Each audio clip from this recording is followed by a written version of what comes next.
We gon' separate live from jazz.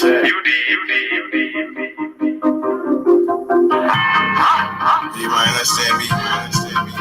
Ain't always better than they are. Oh, we're better than no. Trap. I'm on my motherfucking trap shit. I'm on my motherfucking trap shit. I'm on my trap shit. NBA, I'm the number one trap. 357, nigga on his ass down quick. Nigga came at me about a fucking bitch. 357, I laid his ass down quick. Fly, boom. Yeah, all that shit. Niggas soft shit. With all that shit. 20s, 50s, 100 shit, I want it all. First round draft pick, that's how I ball. Big think she bad, but I put that hoe on pause. Trap. I'm on my trap shit. I'm on my motherfucking trap shit. NBA baller, I'm that drop pick. 57 lay his ass down quick. Body found in the bag, laying in the ditch. I'm on my trap shit. For 48, bitch. Nigga playing with the G shit. C-Mo, you know I'm with the shit. I'm ballin', girl, paid him back in 96. Don't give a fuck about what I do, cause they don't make you shit. 93 gang bag, they drop a beat. I don't know nothing about shit, I'm on some trap shit. Hold the fuck up. I don't think these niggas believe in you, man. They sleeping on you. Free your mind.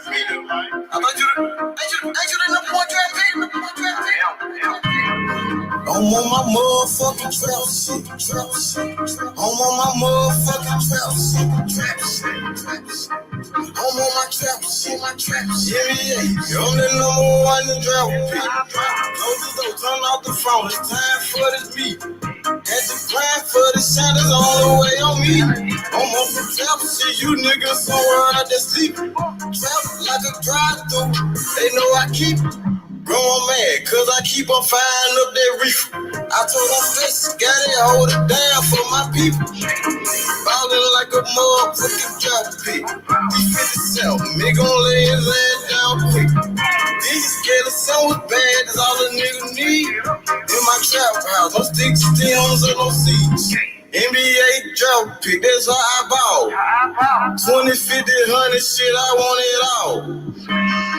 I'm on my motherfucking trap shit.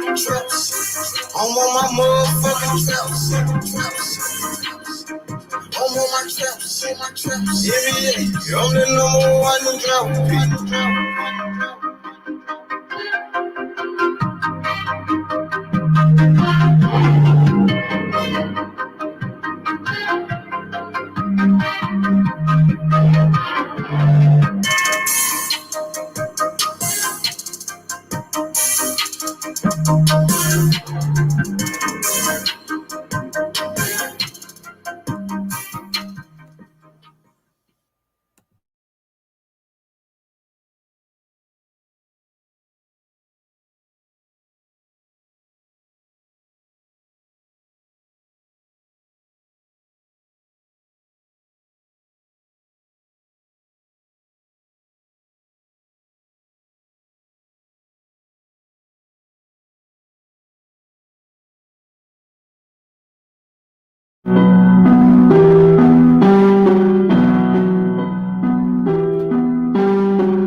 I'm in the streets, I run door.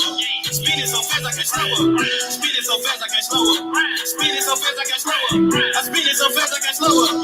I'm in the streets, I run door. I walk in this bitch and I turn up. I walk in this bitch and I turn up. I walk in this bitch and I turn up. I burn up the cushion but burn up. I'm in the streets, I run door. Speeding so fast I can't slow up. Bring me some drink and I pour up. I'm in the streets, I run door. I walk in this bitch and I look like a lick. Nigga, that cause I just went here to lick. I just ran out with some bells of this shit. Down all that touch and I blew it on keys. Look at me, bitch, I just know I'm the shit. Shoot it like Rambo, came from the bando. red light, bankroll, IB, bankroll. I'm in the street like the place that I can't go. I walk in and beat with a silly sweat. I walk in this bitch and hop in the jail. I blow out this shit like a silly bang. I'm trying to give me a ditty bang.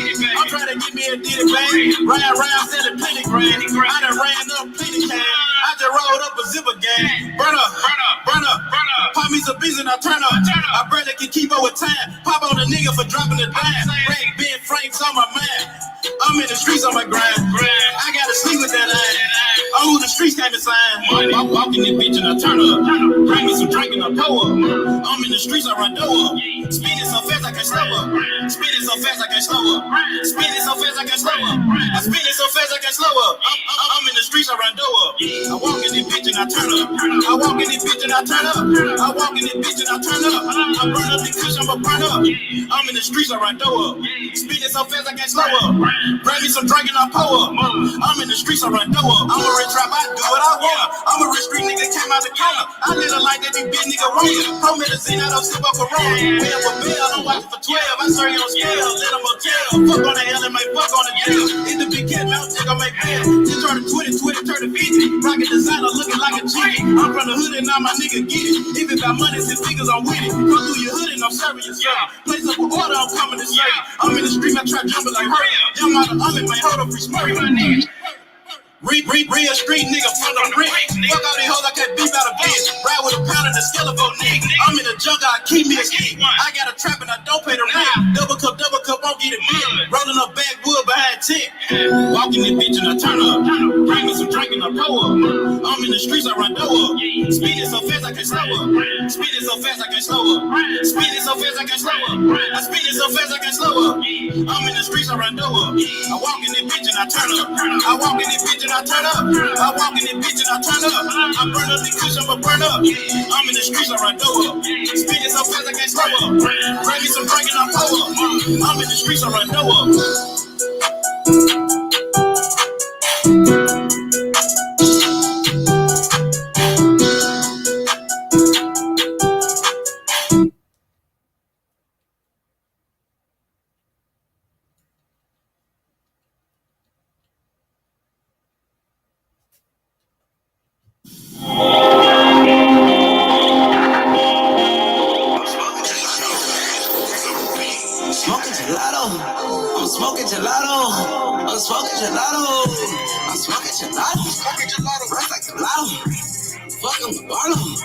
We talking in guava.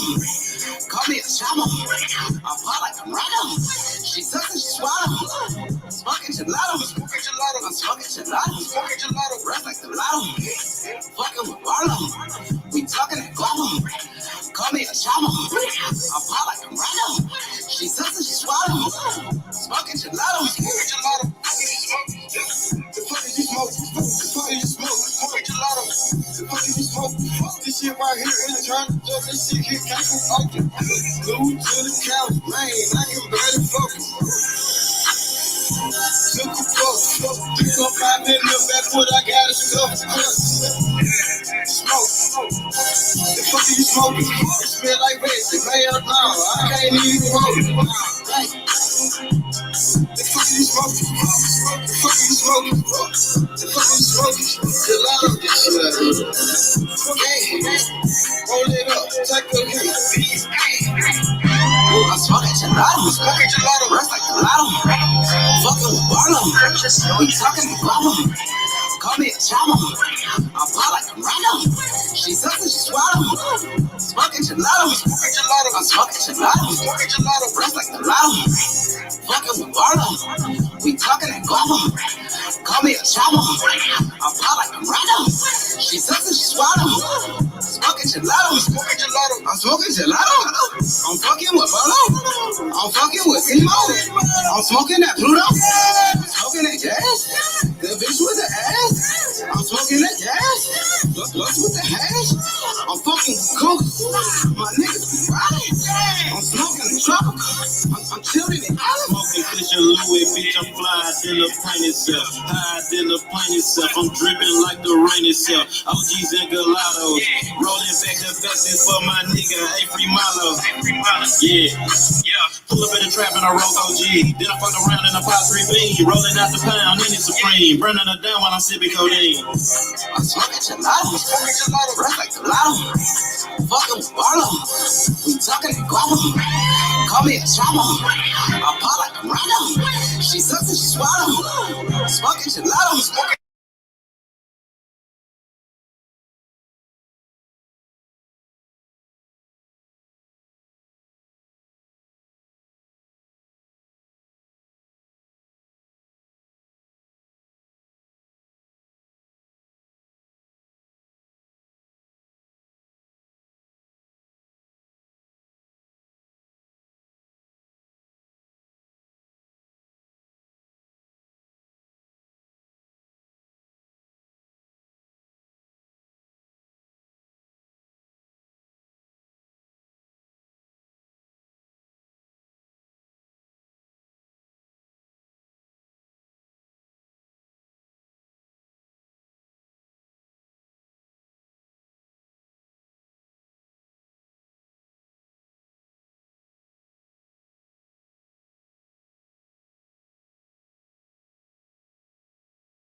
Only fuck with the bad. Ain't fuck with the nasty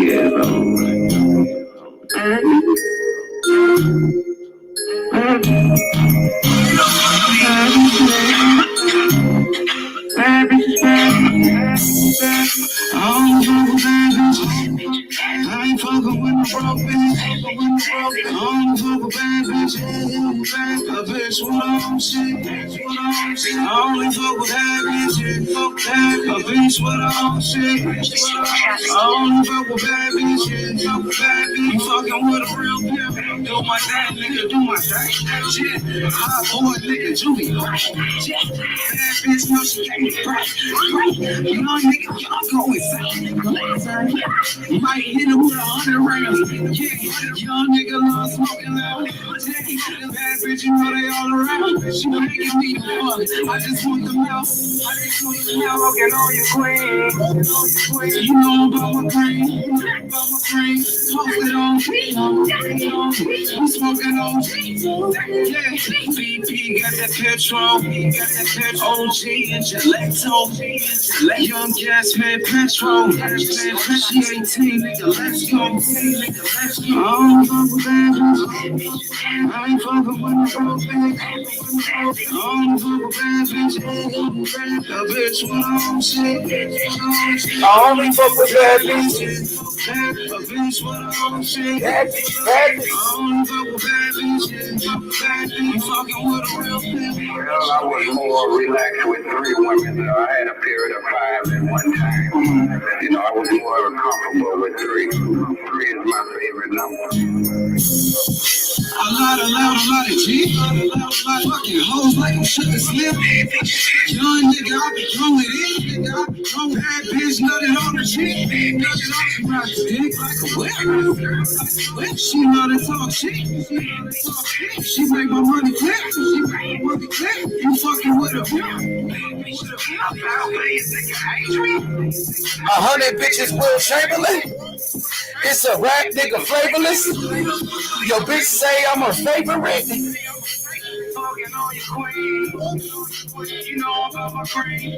Smoke it on we smoke it on yeah. BP got that petrol. OG and Gillette. Young gas man petrol. She 18, nigga, let's go.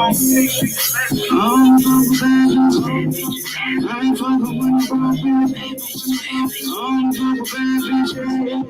A bitch with all shit. I only fuck with bad bitches. A bitch with all shit. I only fuck with bad bitches. You fucking with a real bitch. Okay, and these are the center with the glasses, right? Oh yeah, that's right. And these are some of your women Yeah. at the time. It was a young lady that I associated with doing the period of my life in the pimp world. And what kinds of, how much money would you get from these girls on a daily basis? Well, one thing about the pimp world, you never have chance to kind of get finished fast if you get it. You know what I mean? That's right. See, pimp life consists of pimp flash. And you spend money and occasionally telling you get it, you be then spend it before you get it because you be thinking of the things that you need in order to make your game successful, such as clothes, cars, and jewelry and things like that. I don't fuck with bad bitches. I ain't fucking with no broke bitch. I don't fuck with bad bitches. A bitch with all shit. I only fuck with bad bitches. A bitch with all shit. I only fuck with bad bitches. You fucking with a real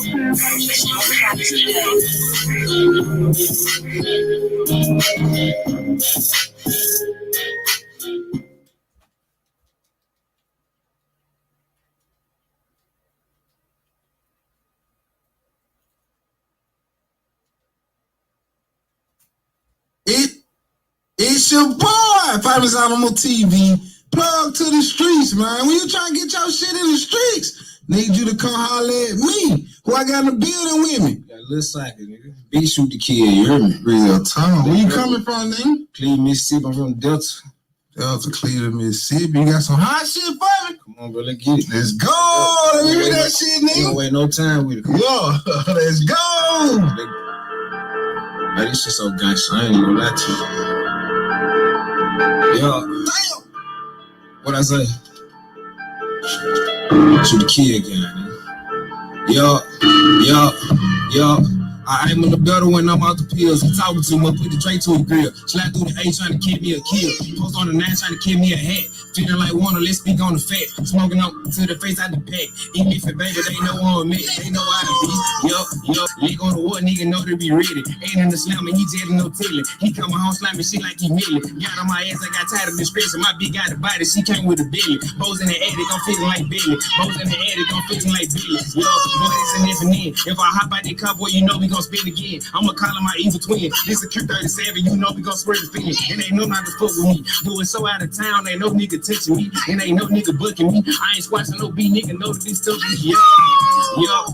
Drive out, gang red light, no tag. Jamming that gun, I don't like pro mag. Dr. Miami, I'm dropping the bag. Leo shit running, we snatching the jag. Leo shit running, we taking the car. Get on my body when I pop a bar. Smoking no gas, this shit come from rock. Pretty like money on my head, so I slide through the city with a bad little bitch from the distance. You cannot hop in that college, you got you a gun. You know we like gets out of switches. I catch an A-gang niggas who do 5.56 and I bet I put one in their 50. 392 when I slide through the city. Face out, gun, I can't go like Ricky. Yo. Keeping on wet, she ain't did shit, gangster. We're around town, you got both of your bangle. Bump down game, boy, this shit can get dangerous. Spot 13, so you wanna be famous. Freestyle shit, they gon' put me on famous. Spot 13, so you wanna be famous. Freestyle shit, so you wanna be famous. You know you a bitch and you know you a hoe, boy, you better stop popping them pills. I drop a bag on your head, you know I get that, but you know you got 3 days to live. These niggas say they got biters, they ain't got no biter. These niggas not stepping for real. Put down the Glock and we'll hop in the spill. Don't know when Chaffin, I catch on the steel. These niggas say they got biters, they don't got no biter. Little niggas, they stop out the camping. We might just slide on your block and shoot shit out the Drake since before niggas say you won't stand it. We send the shots out the car, but we don't do no arguing. We flipping shit just like a mattress. Then you got book for your 50, I dump the whole 50, then disagree just like a mattress. I disappear on your block like I'm Casper. Go check the new year and hear about the last one. Let the boy leak and he didn't have a blood. I get off a perk and I aim a little better. They fight like the devil. I don't do the cover while you trying to sell them. Bro got a Glock, but I caught the Beretta. I call it them kill, they slap out with them. Yo, All this shit in the streets. Want me to keep going? Want me to keep going? I keep going. I keep going. Keep going. Let it go. Let me go back in. Yo. Boy, this is kill tick. When I slide through the A, I'm gonna knock the boy dread back. And you should never said that. Got a bag on my head, nigga. Why I ain't dead? And I was I'll put his ass in the blender. Straight to a mouth, make a nigga surrender. Walk the boy down and we hang out the fender. Go out the town and we bucking the runner. Go out the town and we scratching the floor. You know we get after we sleep through the soul. Bitch in my name, he gon' die for a bug. Freaky little bitch, she get wet like a toad. Freaky little bitch, know she come from the Dover. She get the drop, then you know that it's over. Pop out the glass, get him up in the rover. 392, all you hear is the motor. Yo! Damn! What you talking about? Go. Let's go! This shit, this is gangster shit. Hottest shit in the streets, Damn! When you... Hey. Shoot the kid again, man. Yo. I aim on the better when I'm out the pills. I'm talking to him, put the Drake to a grill. Slide through the A trying to kick me a kill. Post on the 9 trying to kick me a hat. Feeling like Warner, let's speak on the fat. Smoking on to the face out the back. Eat me for baby, they know on me. They know how to be. Yo.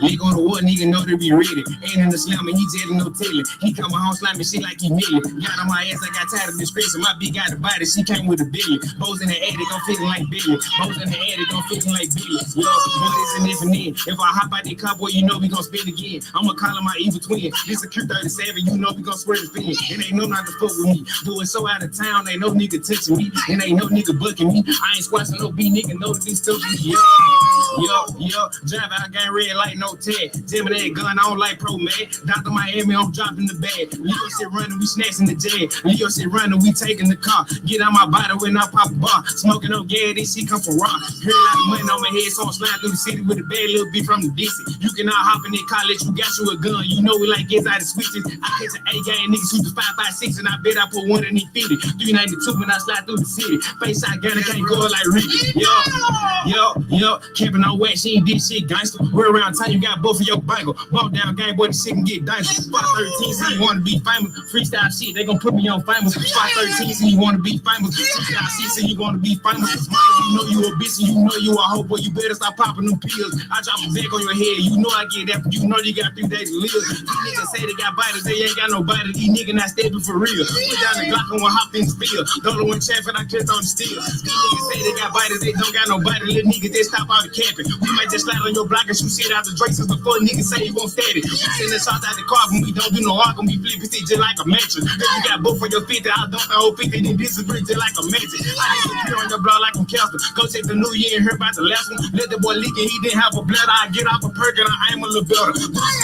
fight like the devil. I don't do the cover while you trying to sell them. Bro got a Glock, but I caught the Beretta. I caught it, don't kill the next step. I would up. Yo. Hottest shit in the streets. Want me to keep going? Let me keep going. I keep going. I keep going. Let it go. Let me go back in. Yeah. What up, though? My boy, what's poppin'? What's poppin', nigga? What's good, my boy? You know, y'all running shit right now in the music. Who running it? You think Memphis? I love Memphis and Detroit right now. That's Detroit going in. I see you said Big Scar. I will play Big Scar, but he signed a Gucci man. He got, they'll give us a copyright because he signed to a label. Facts. Who was you just playing though? Hey, you was fucking with Big Scar though? Yeah, I fuck with Big Scar heavy. I fuck with Shiesty, Scar. I fuck with a lot of Memphis. I like Big Homie G. I listen to a lot. I like Block Boy JB. I listen to Memphis for sure. What about Big 30, Pooh Shiesty, and Money Bag Yo? Yeah, I listen to Big 30, Pooh Shiesty, Cold Cash. I really listen to Memphis. Yeah, Cold Cash hard too. That people don't know about Cold Cash like that, but he been getting money and shit though. Yeah, I really listen to Memphis. I rock with Memphis heavy. What about what you think about Money Bag Yo? I fuck with Money Bag. Money Bag is the man. You know he a superstar now. Yeah, Money Bag, man. He from the neighborhood over here. He from the hood. Oh, that's dope. He made it though. Money Bag, that nigga damn near a superstar now, huh? Yeah, for real. I mean, you go to the club, you go to any club, all you gonna hear is Money Bag. That's superstar in my eyes. For out there in Philly, they fuck with him in Philly, huh? Yeah. You go to any strip club, money back to back. He got all the strip club bangers. Hell yeah! What you think about Young Thug and them, Gunna and them, that whole label getting locked up? Hey, that's crazy, man. They using their lyrics against them. That's a bad situation. And social media, all these YouTube channels making these videos and shit. Yeah, it's like to me, it's like the FBI been plotting on rappers for a long time. I said it back when they had locked Kodak up and all them guys back in that Rolling Loud concert. They get most of their evidence and shit from the social media because, like, these YouTubers, they be knowing what the fuck is going on. And then, they make these videos. They go back and, look at those videos to get their evidence and shit. Mm-hmm. Yeah, the fans be ratting more than anybody now. You know what I'm saying? We don't fuck with rats on this side. So, yeah. It's a tough situation. What you think about Pooh Shiesty, though? I mean, I think he just got sentenced. Not like about 2 weeks ago, if I'm not mistaken. Yeah, like what, 6 years or something, like 5 years or something? Ain't that? That's a long time though. I think it's great for Pooh Shiesty to get sentenced. Like I like Pooh Shiesty. What you mean? What? Yeah. Pooh Shiesty, man. Let him stay in jail, man. If they want to keep doing these crimes, like I feel like chill, officer brotherhood, chill, officer brother boxing. You gotta chill, officer. You gotta understand, brother boxing. They been doing this shit before they had a record deal. Pooh Shiesty and them niggas been terrorizing the city before they had a record deal. They just became rappers and became famous, but they been doing that shit. But I feel like as you make it to that level, you have to set an example for the young niggas, out the hood, not to do what we did. But we can still, so you gotta be businessmen. You know what I'm saying? You gotta be businessmen. Hey man, free Shiesty, man. Free Shiesty, man. No, it's a crime. No, hold up, brother. Listen, brother, man. You about to turn 6'9" on a nigga, huh? Yeah. No, brother boxing, you about to turn a 6'9" on me right now, nigga. No, man, they ain't like this. That's my issue with 6'9", right? 6'9" talking so much shit, and they ain't doing nothing net to the nigga. I feel like he got some dirt on these niggas, man. I feel like he got some dirt on these motherfucking rap niggas, man. I swear to God, he got some. This nigga is dissing. He's dissing everybody, man. That nigga is dissing everybody. He's an informant, man. Ain't nobody falling for that bait. Anybody touch 6'9", they did. They fucked, bro. That's why nobody went after him yet. They fucked that. He know what he doing now. He know what he doing, y'all. He out here making money. He know what he doing now. But hey, we got any new news in boxing today? I seen a ESPN. They just put out their new pound for pound list, and Terrence Crawford is number one.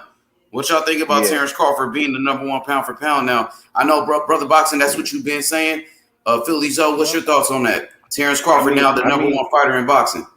He's deserving. I don't think it's gonna last long because my opinion when he fights Spence, but he's definitely deserving to be number one. It shouldn't even go into too much questioning, unless you're talking Usyk, But yeah, for sure.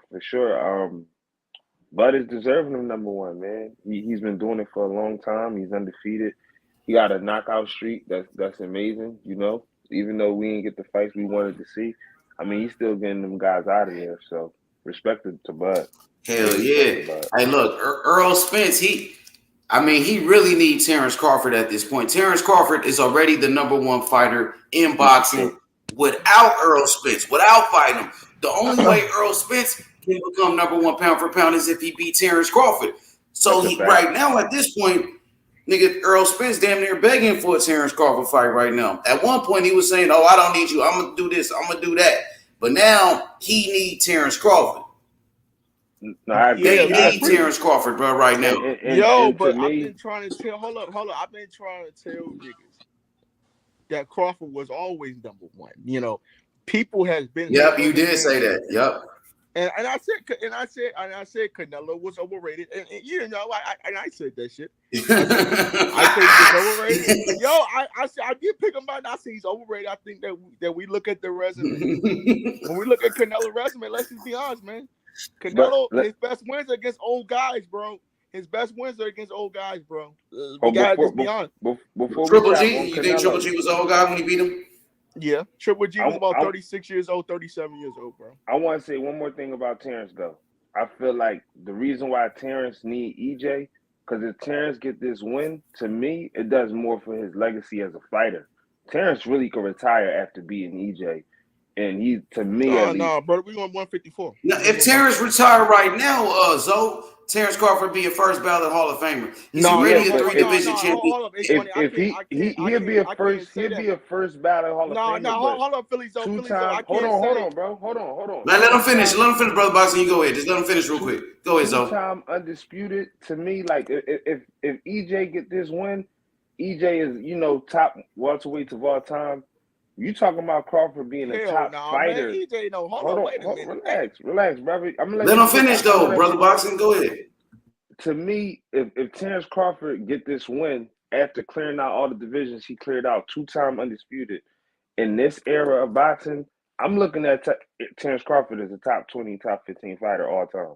That's how I'm looking. Yeah, of course. Yeah, I agree with you, Zoe. The fight against Earl Spence will take his career to another level. But he's already Terrence Crawford has already reached number 1 pound for pound status. He's already been an undisputed champion. Everything that Crawford did, Earl Spence is trying to do. Facts. That's a fact. Bro, how many years I've been trying? Bro, this is my issue though. I don't think Crawford. I think Crawford. I think it'd be. I'm not sure because how long does it take you to get into a Hall of Fame? About like 6 to 5 years after you retire, right? Like, how long does it take you? Do you think? I'm not sure how they doing in boxing. 5 years of inactivity. I don't think he's gonna get on this first try though. I don't think he's gonna get on this first try, bro. If he just retires now, because they're gonna go back into his resume. And I love Crawford, but let's just be honest. He don't got the strongest resume. Just as a Crawford. I mean, he got good wins. He beat Gamboa. He was supposed to lose that fight to Gamboa. He beat Gamboa. He beat an undefeated champion, Victor Postal. Terrence Crawford, he beat Sean Porter, bro. Those are good names. No, I'm not saying that. He knocked them guys out. He beat those guys in their primes, bro. He was 34 years old, and I love Crawford. And that's my nigga. But he was 34 years old when he fought Porter. That was his first big fight, bro.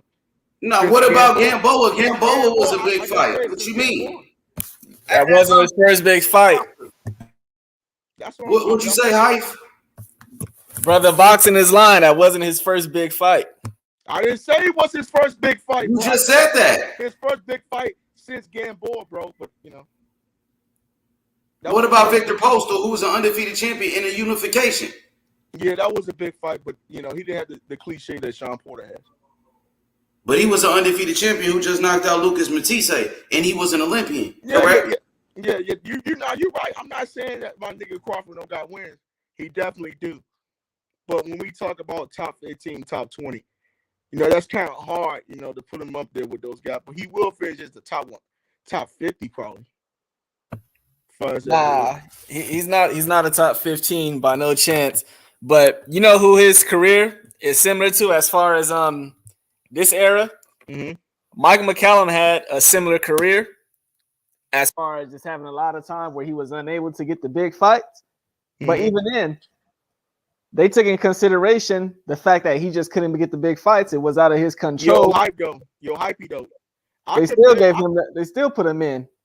And secondly, I compare Terrence Crawford to Mark Breland and Tommy Hearns while I look at him. That's how he fights right now. Like he don't fight. He's nothing like a Tommy Hearns. Come on, man. Come on, bro. Y'all niggas crazy. He got that power, bro. That right hand.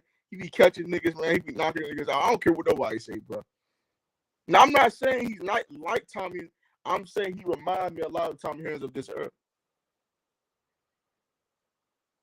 of fights. But I kind of disagree with you, bro. Like, I feel like he has a similar career to like an Aaron Pryor. Anybody there? Brother Boxing, you sound like you capping right about now. Hold up, bro. I'm right here. It sound like you capping to me. I just said that nigga had similar career like Aaron Pryor. Aaron Pryor was a damn good fighter. No, his career is more similar to Mike McCallum. Aaron Pryor even admitted he turned down the fight when he was offered it. McCallum just could not get the fights during his prime. You talking about the Ray Leonard fight? Yeah, the Ray Leonard fight. They kind of lowballed him though, bro. They only gave him $500,000. Just like they doing with Crawford. Crawford was lowballed, man. They try to lowball. I know Aaron Pryor, but they did offer him the fight, but they said it was a bullshit offer. Brother Boxing, Crawford ain't been. How has he been lowballed? He ain't received no offer. Man, they was his fan base was the Earl. I know. Aaron Pryor got over $1 million to fight Alexis Aguero. The Earl Spence fans, they were saying take the 60-40, and Crawford didn't feel like that was the enough, and that's what Earl Spence and his team was saying. You can't take 60-40 anything if you haven't received the offer. The low ball. That's what I'm trying. It was a low ball offer, and that's how Crawford felt. Just like Pryor felt like when Hearns. No, Leonard offered him that low ball. Last time I checked, fans don't make offers, Brother Boxing. No, I get it, but bro, that's what Earl Spence team, his team was saying that shit. And Earl Spence was riding with that shit, bro. That's not an offer. It is an offer, 60-40 on the table. That seemed like an offer to me. That's not an offer. Yo, get the smoke, bro. We got like the fucking one of the best geniuses, man, of all time in this motherfucker, bro. All right, the best boxing heads, man. Yeah, I appreciate high praise indeed. Piece of the panel, piece of the chat. I just wanted to clear something up. I guess you guys forgot already. There was no ducking from Sugar Ray Leonard for Aaron Pryor. First, they sent him an offer for $500.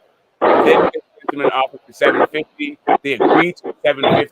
Yo, and then Sugar Ray Leonard got a detached retina and was retired for the sport. Became a journalist. He was gone for like 3 years. Like there was no ducking of Aaron Pryor. That's what Smoke just broke this down the other day. Smoke just broke this down the other day. He pulled up the article. It was no ducking. It was no ducking. I got a couple issues with Smoke though. But Smoke, we could talk about the low ball offer that was $500,000. We know that Aaron Pryor got over $1 million to fight a fighter by the name of Alexis Aguero. Right now, when we talk about these low ball offers, we know that Riddick Bowe has been accused for years for ducking Lennox Lewis. And it turns out that Riddick Bowe sent Lennox Lewis an offer as well. So does that mean Riddick Bowe didn't duck Lennox Lewis just because he sent Lennox Lewis an offer? Well, that's excellent point. I'm glad you brought that up. So Riddick Bowe said he wishes he had taken that low ball offer, and Aaron Pryor actually did take the offer. So there was no ducking. Yeah, that's what I'm trying to say. Aaron Pryor was, he never ducked the fight. I don't know, man. Shit, he fought Aguayo. He never ducked the fight. I mean, it's like, what we praise right now, and we've turned around the image, the PR image of Devin Haney. Like they're calling him an email champ and all this like crazy stuff, saying he's racist, and now he's the face of boxing. Like he's the darling because apparently he took a lowball offer. Right, like it's not ducking. Like if somebody, but you know how boxing fans is, Smoke. You want to fight, you want to fight. But you know how boxing fans are, bro. Like it's just sad to see boxing fans like act like that. Like one day they hate Devin Haney, next day they're like, oh yeah, we salute him, we praise him for taking that low ball offer, bro. Like I just don't get that, man. Yeah, I mean, I'm the quick question, Smoke. You don't go ahead. Quick question, Smoke. So did Riddick Bowe duck Lennox Lewis? I don't think so. No, I don't think so either. I think Riddick Bowe. I don't think so. Like Riddick Bowe said the money wasn't right, and Lennox Lewis says he wished he had taken the offer. So, he felt like he was a champ and fuck the WBC. Like you guys can't make me, get into the ring and take punches to the head for less than I feel like my market value. But bro, Riddick Bowe, he's probably one of the most underrated heavyweights of all time, bro. He only got like one loss in his career. Riddick Bowe's a gold medalist. Is he a gold medalist? Right? Get the Smoke. Or silver medalist. I don't know what he did at his amateur off the top of my head. He fought Lennox Lewis in the amateurs. It's kind of funny. I was not that for the gold. So he's a silver medalist. Okay, he's silver medalist. One of the greatest heavyweights of all time, and I feel like he doesn't get his credit, bro. Yeah, I've seen him fight live, but I wasn't really a Bowe fan. I was just like walking past the guard and he was fighting. I was like, okay, fuck it, I'll go in. And it turned out to be a legendary fight, but I wasn't like a huge, I went to grad school in New York, but I wasn't a huge fan of his or Evander Holyfield. I was a Lennox Lewis fan. Yeah, man. Fuck, bro. That man. Everybody knows Riddick Bowe ducked that man. Holyfield told him to his face he ducked that man. He ducked and fought him. He chose He never ducked. Riddick Bowe never ducked. a lot. He chose to fight. Riddick Bowe, we ain't never done no smoke, bro. Yeah, I mean, people say, right. So people say that Evander Holyfield was too old to fight the Klitschko's, and he said that they ducked him. He was like, and you know, Vitaly was like, yeah, you were my idol or some shit like that, so I didn't want to fight you. And Lennox, I mean, yeah, Evander, he did say some shit like that. He's like, if you're my idol, then fight me. Put some money in my pocket. You know, Evander is just one of those dudes. Like he feels like Nonito Donaire. He don't care if it's a couple $100. He just wants to fight. So he's not trying to hear all that stuff that these guys are talking about. The man is a warrior. He got that. Yeah, that's like Mike Tyson telling Jermell Charlo to talk shit. Just because Mike Tyson talk shit don't mean Jermell Charlo got to talk shit. We know Charlo ain't gonna talk shit. Ain't nobody talking about that. We talking the case. No, you could have fought I'm Lennox Lewis, and you chose to fight the fucking Andrew Galata. You ducked that man. It ain't no way around it. Did not, bro. Okay, so here's the thing. As H pointed out, it was Riddick Bowe who was the champion, not Lennox Lewis. Riddick Bowe sent Lennox Lewis an offer. Lennox Lewis's people ripped it up. Lennox Lewis to this day regrets that thing. So it's not like he didn't get like all these people who say that PBC never sent a Terrence Bud Crawford an offer. Like he got an offer. No, he didn't smoke. Now you lying now. No, I'm not saying Bud Crawford. No, I'm not. Bud Crawford got an offer. I'm not saying Bud Crawford got an offer. I'm saying Lennox Lewis got an offer. Unlike Bud Crawford, right? Lennox Lewis got an offer. That would be my question to Shelton. If EJ sent Bud a low ball offer, are you gonna say EJ ducking Bud or Bud ducking EJ? Because we gotta keep the same. You got to say EJ ducking Bud. If you send Bud a low ball offer, you can right. I'm gonna say that. So who was doing the ducking? Both of them are bullshitting, bro. Wait a minute, but you didn't Send say the that. right peas. My man was signing a contract. Kambosos and Haney, though. And what do you think about that smoke, fam? Your boy Riddick Bowe. Hold up a second. Hey, please hold up a second, bro. You did not say the same thing, Shelton, about Haney and Kambosos. What you said was take the offer, go over there because you want to be undisputed and whoop his ass. That's what you said. Because Haney is not in the same position as Bud. Haney is not established. Bud is. It's a difference. Okay, let's go back. You got here talking about Riddick Bowe. Haney is no talking about Riddick Bowe and Lennox Lewis. You came up here and started talking about Riddick Bowe and Lennox Lewis, and said he ducked him. But meanwhile, you're saying Devin Haney, who was a champion, should take this offer. And how is Bud in a different position? Bud is a champion. Bud is a champion with one belt. Hold up, Bud is a champion with one belt. In this boxing game, Crawford is what you're trying to tell me. What level? What level are you talking about? A whole bunch of fucking media bullshit?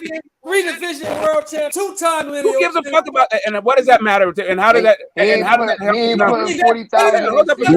Not smoke. Terrence Crawford is the best fighter in the world. Terrence Crawford is the number one fighter in boxing. How's that help his numbers? Hey, Bud is number one. He ain't putting 40,000 in seats. How's that translate to business?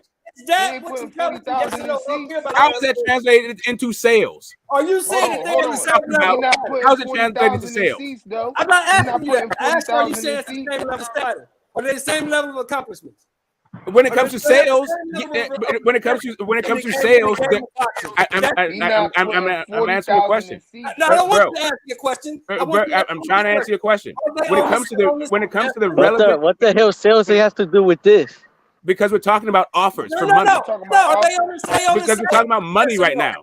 Yes or no? We're talking about money right now. On the same, when it comes to money, no, he is not on their level. He is not on their level when it comes to money. No, you're talking about fantasy. Can you eat a belt? Hey, you know how Arrow needed to get big. Y'all know how Arrow needed to get big. Can you eat legacy? This is about money. This is not about like accolades. And Haney's legacy is like Bud ain't putting 40,000. Yeah, right. I'm asking you on the legacy the same. What does that have to do with money? What does that have to do with money? Not right now, Shelton. This whole conversation is about money, and you're trying to make it about legacy. I said he should take the offer that Kambosos gave him, and I said because he's on the come up, not an established commodity yet. Okay, what about Lennox Lewis then? And Riddick Bowe? There we go. Lennox Lewis is on the come up. Let him talk, Smoke. Let him answer it, Smoke. Let him answer. Go ahead. Lennox a number one contender. Lennox Lewis was Okay. calling his ass out. He does on the come up. All you describing is how he's on the come up. He lowballed him, Shelton. He lowballed him. ducks. Man, get out of here, man. Like, He right, ducks. so- Fuck right. what you talking about, Smoke. He ducks. Okay, fuck what you were talking about. You just revealed your double standard, firstly, and then secondly, okay. First off, you talk about you said okay. So in what world is the champion on the come up, but the number one contender is not? I didn't say that. You said that. You literally said okay. You said it was okay. When you said Devin Haney, you said it was different from Devin Haney. Hold on. The champion was the undisputed champion. Was Riddick Bowe? Riddick Bowe ducked that man. Great. Again, you just said when it came to Devin Haney, you said Devin Haney is on the come up. Yes. Right. So now when it comes to Riddick Bowe, Lennox Lewis was on the come up. He was. So why shouldn't he take the low ball offer? I don't know why. But Devin Haney should. But he ducked him into this because he could have just said, okay, cool. All right, I got you. Right, I got you. So Kambosos was ducking. Now you finally admitted Kambosos was ducking. Kambosos wanted to fight Lomachenko. No, Kambosos. So now you finally admitted that Kambosos was ducking. Yeah, he was ducking. He wants to die. Okay, great. Okay, so finally, cool. I got what you're saying now. Now it's consistent. I don't agree with Kambosos. But now he got to fight him, and he go get his ass. I don't agree with Kambosos ducking. He wanted to fight Loma. He felt he had a better chance of Checo than he. I think Loma is the harder fight than Devin. So No, it's not. Yes, it is. Loma's a harder fight than Devin. Loma's a harder fight than Devin. He's a low guy. He's a low guy. Devin's bigger. Loma cooked Kambosos in Australia. Devin gonna cook him. He's losing both of those fights. It doesn't matter. I mean, I think you'd rather lose to Loma than lose to Devin Haney. Oh, no, I think Devin Haney 50-50. You know what we saw Saturday? You probably gonna see the same thing on June the 4th. Same thing. Kambosos not that one dimensional. Yeah, I don't know about that, man. Kambosos got more skills than Valdez. Kambosos got more skills than Valdez. Is not that Kambosos got more skills than Valdez, man. He ain't headhunting like that. I'm Selby and Mickey Bay. He's not that good. Okay. And he beat Tio. He beat Tio. And don't be saying that Tio. And don't be saying that Tio was fucking. He wasn't out there. It doesn't matter. It doesn't matter. He beat the man. It doesn't matter. It doesn't matter. He beat the man. Who gives a shit that Tio said that Tio was in Madison Square Garden? Yeah, facts. Don't be saying that. Don't be saying that Tio wasn't out there, bro. Let's stop making excuses with these fighters, bro. Let's stop babying them. Stop babying those fighters. Tio wasn't all that good. Hey, Shelton was never on the T.O. wave, though. I can say Shelton was never on the T.O. wave. So Tio's not that good, but Tio beat the man who beat the man, bro. How the fuck he's not that good? See, now everybody... Bigger than Loma. That's why he beat him. Size doesn't fucking matter. Size doesn't fucking matter, bro. Loma, bro. You seen size matter last Saturday. The size don't matter because he outboxed. Size don't matter. Size don't matter. Look what happened with Canelo. Size don't fucking matter. Canelo got his ass last Saturday. When he goes up to 40, see that he ain't shit. He ain't that good. Oh, yeah, yeah, for you, nobody's ain't that good, Shelton. Nobody's good for you. Come on, Mr. Shelton. We gotta respect these fucking fighters, what they're doing, bro. Hey, y'all sleeping on Kambosos. Y'all sleeping on Kambosos, though. Everybody's sleeping at Kambosos, bro. Everybody. I'm not sleeping on Kambosos again. Good is good. Fucking Tank is good. Devin. Good. Fucking Regis is good. I name a lot of good fighters. Tio just ain't one of them. No, you gotta give Tio good. He ain't great, but he good. He's a hell of an athlete at minimum. We can at least say he's a great athlete. Oh, he's a hell of a young athlete. That don't make him a great fighter, though. He got dog in him, though. He beat Kambosos' ass, even though he lost that fight. He was beating Kambosos up. He was in the fight. He was just getting fucked up. He was getting outboxed too. Hey, look, I got Devin. You gotta make hold on. You gotta make sense for me now. You say he was winning the fight, getting fucked up. So you gotta make that make sense. I'm gonna make it make sense. He got dropped. T.O. was hitting him with bombs. He just was more conditioned than T.O. He was up for the fight. It wasn't like what we seen just last Saturday. Canelo wasn't fucking Bivol up at no point. It was a lot of points in that fight where T.O. was fucking Kambosos up. Kambosos, look at Kambosos' face after the fight. Okay, now why you ain't saying nothing about how he dropped T.O. and was fucking T.O. up?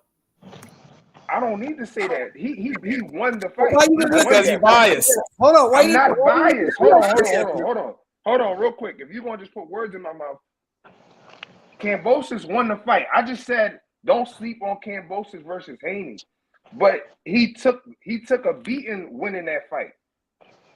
You could take a beating and win a fight. Can you not? Yes.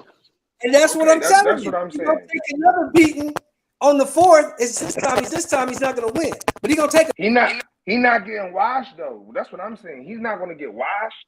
It's not gonna be like what we just seen. I don't believe that. Listen, I got money on 8-4 at least. No closer than 8-4. All right, we're gonna bet that then. Yeah, I want a piece of that as well, OG. I want a piece of that as well, man. I want a piece of that as well. Yeah, we gonna bet that. I got a hundo. I got a hundo. Got a hundo. You don't gotta go off the 100 arrows. 100 arrows. Got a hundo. No, pounds, my boy. Not euros. Pounds, my boy. Pounds. Put that P up, 100p. Because I genuinely think it might be a draw. I think it's going to be a draw. Trust me, fam. Trust me. It ain't going to be no 9-3, 10-2 wash. Like, Kambosos is not going to have it. You understand? Like, he's not. Kambosos is going to get outboxed, but he's going to be in that fight. He's going to be in He's going to put his chest into Devin Haney's, his head into Devin Haney's chest all night. And Devin Haney's just going to, use that jab, use that measuring stick all night long. We understand that. But I got him winning, 7-5. Hard. And it might be 7-5 to the refs. I mean, to the judges, sorry. Not the refs, sorry. The judges. Yo, if it's 7-5 over there, it's a draw. Let's be real. Exactly. 7-5 over there is a draw. So he to win that fight, he gotta win 9-3. Y'all said the same thing Saturday, didn't you? Look what they tried to do. Look what they tried to do to Bivol. Look what they tried to fucking do to Bivol. He clearly won. Clearly. And they said if he didn't win the 12th, it would have been a draw. You're trying to tell me that George Kambosos carries that much same status as Canelo Alvarez?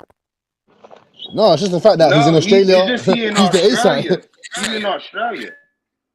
Yeah, like he's the clear A side. Like he is the clear A side. He's the A side.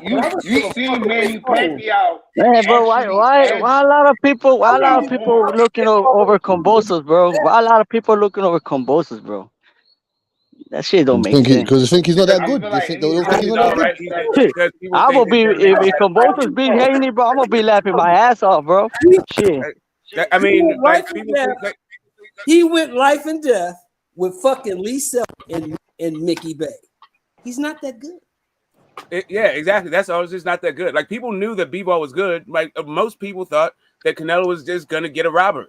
Like people were picking Canelo not because of B-ball was fucking bad, right? Like you just gonna get. So why don't you mention the Teofimo Lopez win, OG man? You want to say Lee Selby? I don't hear you mention that Teofimo Lopez win. It's only because I think it's don't make excuses. Right, because the way Teofimo fought that fight, like it was not a fucking smart game plan, and he still almost won. Almost. Hell no. Almost. Not even a fucking almost, bro. Okay, do you guys not understand it? Do you guys not understand it's a split decision? No, I understand. Do you know what a split decision is? From what I've seen, Teofimo's not that good. Yeah, I heard you like twice, bro. Yeah, I don't think Teofimo's that good. He's all right. He's got a good power. Shit! You don't think Teofimo? So do you think he'll be a champion ever again? You don't think he'll ever be a champion again? I don't think he should be a champion. Not at 140. What does that mean? Everybody beats him. What does that mean? I think there's champions that are not that good. We've gone over this like numerous times. Yeah. But I'm saying to you, do you think he'll be a prestigious champion? Like what I mean, like. No. 140 is stacked right now. No, I don't. I think he'll be a champion in multiple. I think he'll be a multiple weight class champion. I think he'll have a career that is a little bit not as prestigious as. So who Teal needs to fight? Who Teal needs to fight first, bro? 140. He needs to fight Jose Cepeda. Yeah, Hey, Getting paid all this. Liam Pat. He can't go straight into Yeah, don't fuck with Regis. Don't stay far away from Regis. Stay far away from Jose I Ramirez. think when it's all Stay said far away and from the done, guy. I think when it's all said and done, he'll be like I think around the level of like, hey, I think bro, Theo why will did you be. just talk? Did I you not think hear me speaking? Theo will Bro, give. like, Right why up, do bro. you, every time I speak, you try to talk over me, bro? I'm gonna be very fast. Like I Hey, but you be talking, but you Theo, never get to your point. I will get to my point, and I'll You be always fast. talk, but you never get Yeah, to your but, point. well, You then let never me just not get to my point. okay, get to your point. Get to your Great, point. I'm Hurry trying up. to, Get to but your I keep point. getting Okay. savagely interrupted Okay, by get to your somebody who point. apparently Get to has your no fucking point. God manners. damn it. All I'm trying right. to, Get but to you your won't shut point. the fuck up. Go to So your like point. I was saying, I think that Teofimo's career will be slightly like less prestigious than Danny Garcia when it's all said and done. Okay, OD. What? I don't think Teo can even beat Victor Poster right now. Nah, I mean, he can have a shot against Jose Ramirez. I said Victor Poster. Nah, but Victor Poster. Ramirez doesn't have a belt. Tio fuck around. Ramirez moving up to 147. Since you go fight a motherfucker without a belt, go on and fight Matias. He's at 140. He's solid at 140. Fight Matias. Who want to see him? Oh, Subriel Matiz. Yeah, he'll knock him the fuck out.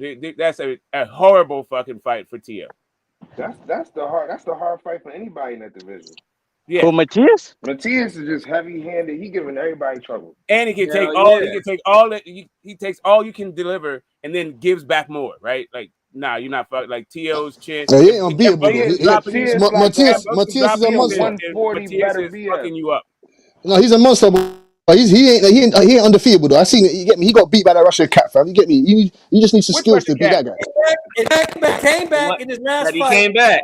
Not to do that. Yep, came back and beat him. And that dude is good, kind of good too. If you ask me, he showed a lot of heart.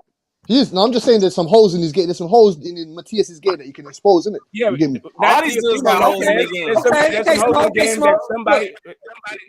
Okay, there's holes in his game. Put his ass in there. There's holes in his game that other people can exploit that have more power than fucking Teofimo Lopez. Like, tell me who? Have a better chin than Teofimo Lopez. Regis was Matthias. He was sweet Matthias. Tio could crack. Yeah, you never know, bro. He don't crack like Jukumbayev. Like I said, OD, put his ass in there. If you don't want Matthias or Regis. Put it with Regis. Yeah, I'm saying. Nah. You gotta give him a tune-up. He need a tune-up. Yeah, real bad. Y'all just want Y'all say he's the man. He's great. I'm not saying he's the man, bro. He needs a tune-up. He needs to fight Jose Ramirez. That's what I'm saying. Also, isn't he on time? Hey, I ain't finished talking, bro. Shut the fuck up. I ain't finished talking. Anyways, Tio fucking. Okay, hold up a second. Now you feeling froggy after fucking performance? Nah, but you disrespect me first, bro. You disrespect me first. I don't give a fuck. You disrespect me. I always show you respect, bro. I always show you respect. I always show you respect. You tell me shut the fuck up. No, you didn't. Yes, you did. You told me shut the fuck up. You started speaking. Nah, I tell you, I was speaking first, and you can cut me up all the time. I don't give a flying fuck, bro. You ain't gonna do shit anyway. I don't give a flying fuck either. But we don't have to be. But the panel doesn't have to be. No, you can tell me shut the fuck up. Why can't I tell you shut the fuck up? Cool, cool. I got it. So how about everybody on the fucking panel just respect when the other person's talking? How about that? No, I was talking first, bro. I was talking first. So no, you were telling me you always talk about me. I never talk about you. I don't give a fuck. Too far for you. Whenever the people are speaking, we can't just give each other the fucking the mic and let them speak. No, but you only fucking talk for 10 minutes, bro. You never get to your fucking point. You never take to your point. You never take to your point. Yeah, I do take to my point, and I don't need you to fucking critique the way I fucking deliver my points. I don't give a fuck what you think about how I deliver my points. Why don't you just not have the fucking politeness to let me say what I got to fucking say? And then I always give you the fucking. I always give you the fucking politeness, bro. But you tell me shut the fuck up. You're just talking over me. That's why I said what I said to you, and now you're in your fucking. I don't give a fuck. How about we just be polite to one another and just kill all this fucking childish shit? But you're the one with the childish shit, bro. You get all fucking burning for everything. Let's cook. Come on. I want OD pick a topic. Yeah, no, like I'm saying, if Tio wants to get ready and fight again, bro, he just needs a tune-up. And the good tune-up will be Jose Ramirez. Simple as that. I don't think Jose Ramirez is gonna move to 147. But Jose just had a tune-up, so you never know. He might come out better. You know what I'm saying? That's still a difficult fight for Tio. I don't think that's a tune-up for Tio. Romero's still a champion at heart. You know, he was a former champion. But they already put him in a ranking, right? They already put him to a ranking, right? Yeah, but that's some top rank finesse. Like, I'm saying, he definitely don't deserve that championship fight they talking about with Taylor. That's crazy. Ah, hell no. Nah. Yeah, he gotta work at 140. He gotta work. I'm about to look at the rankings real quick, actually. I know Josh Taylor didn't look good in his last fight, bro, but I don't think Till will beat fucking Josh Taylor. Hell no. That would be a bad matchup. Huh? You could probably fuck with Catterall, though. Man, I'm gonna tell you straight up, that fucking fight was dirty, bro. Too much fucking clinching in that fucking fight. Too much. With Jack and fucking Taylor, bro. Too much fucking clinching. I like Prime T.O. over Taylor. If anybody's a hype job to me, it's Josh Taylor. I'm saying, even though he earned his belts, it is what it is. But you know what I'm saying, like, yeah, bro. But he won a War with Ridges, bro. That was like one of the fight of the years in 2019. Yeah, it was a close ass fight, bro. Like you couldn't even tell, bro, because all those fights they were swing rounds, like to the 10, I think to the 11 or 10. That's where Regis Porkins got lazy, bro. That's when Taylor started dominating him. Because to the first and 9, bro, they were all swing rounds. I couldn't even fucking give it to who. It was hard to fucking give the fight to. And now to Josh Taylor in the last rounds, in the championship rounds, that was all fucking Josh Taylor. Hey, whoever said Josh Taylor, they feel like, he like overrated. I've seen him be the truth way more than I've seen him be overrated. Yeah, that's it. Me too. That dude makes the correct adjustments in fights to win the fucking fight. That's what he did. That's what I see from him. Teofimo Lopez is coming off a loss and moving up a division. I feel like he has the skills and the attributes to beat Jack Catterall. I would go there first and build up the Josh Taylor fight. Too long on the Josh Taylor fight because Josh Taylor, he has been talking about moving up to 147. So his days are numbered at that weight class, Smoke. Well, cool. That means it's the belt will be open, and then they'll have acclimated himself to the weight.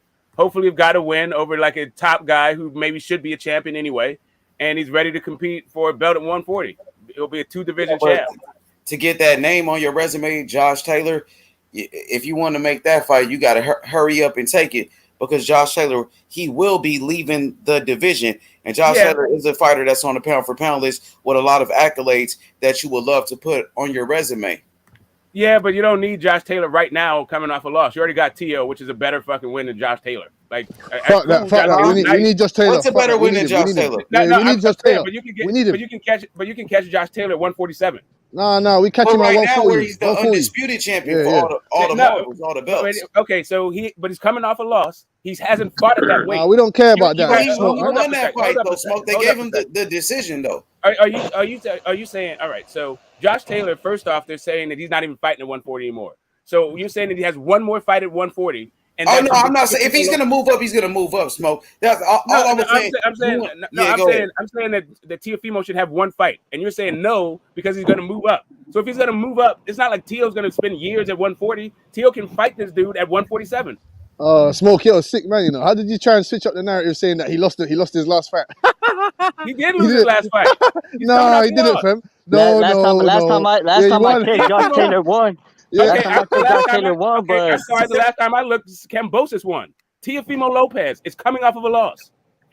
Hey, while we on the topic and moving up, while we on the topic, I'm gonna just bring up because it kind of went under the radar. Yeah, this whole thing where PBC won the purse bid for Taylor's, I think WBA.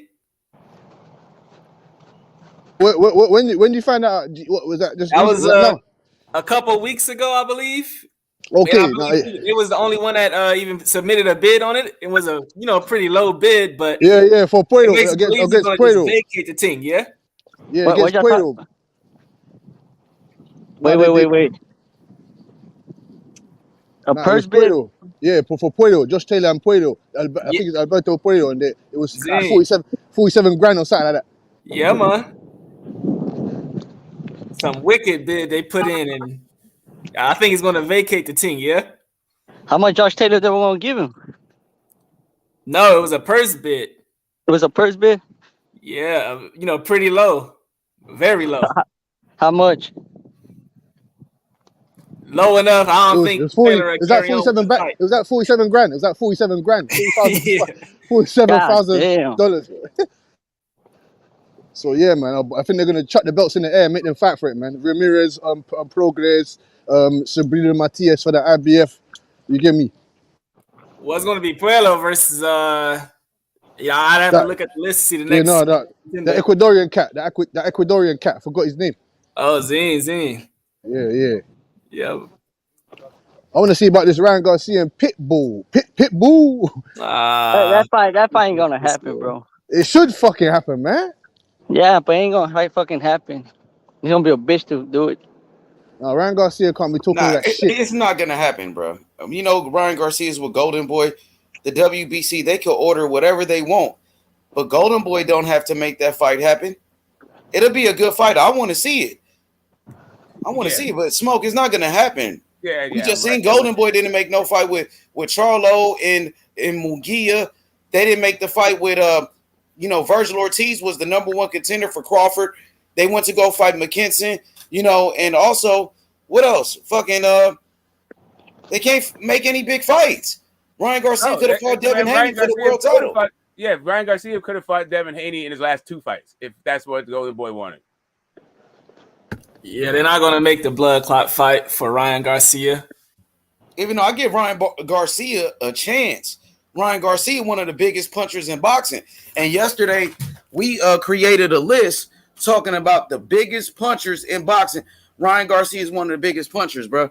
He got power. His power is real. He's up there with the Joe Smith Jr.'s. He's up there with the big punchers like Mbili. He's up there with punchers like Gary Antoine Russell, Sabril Matias. Ryan got power for sure.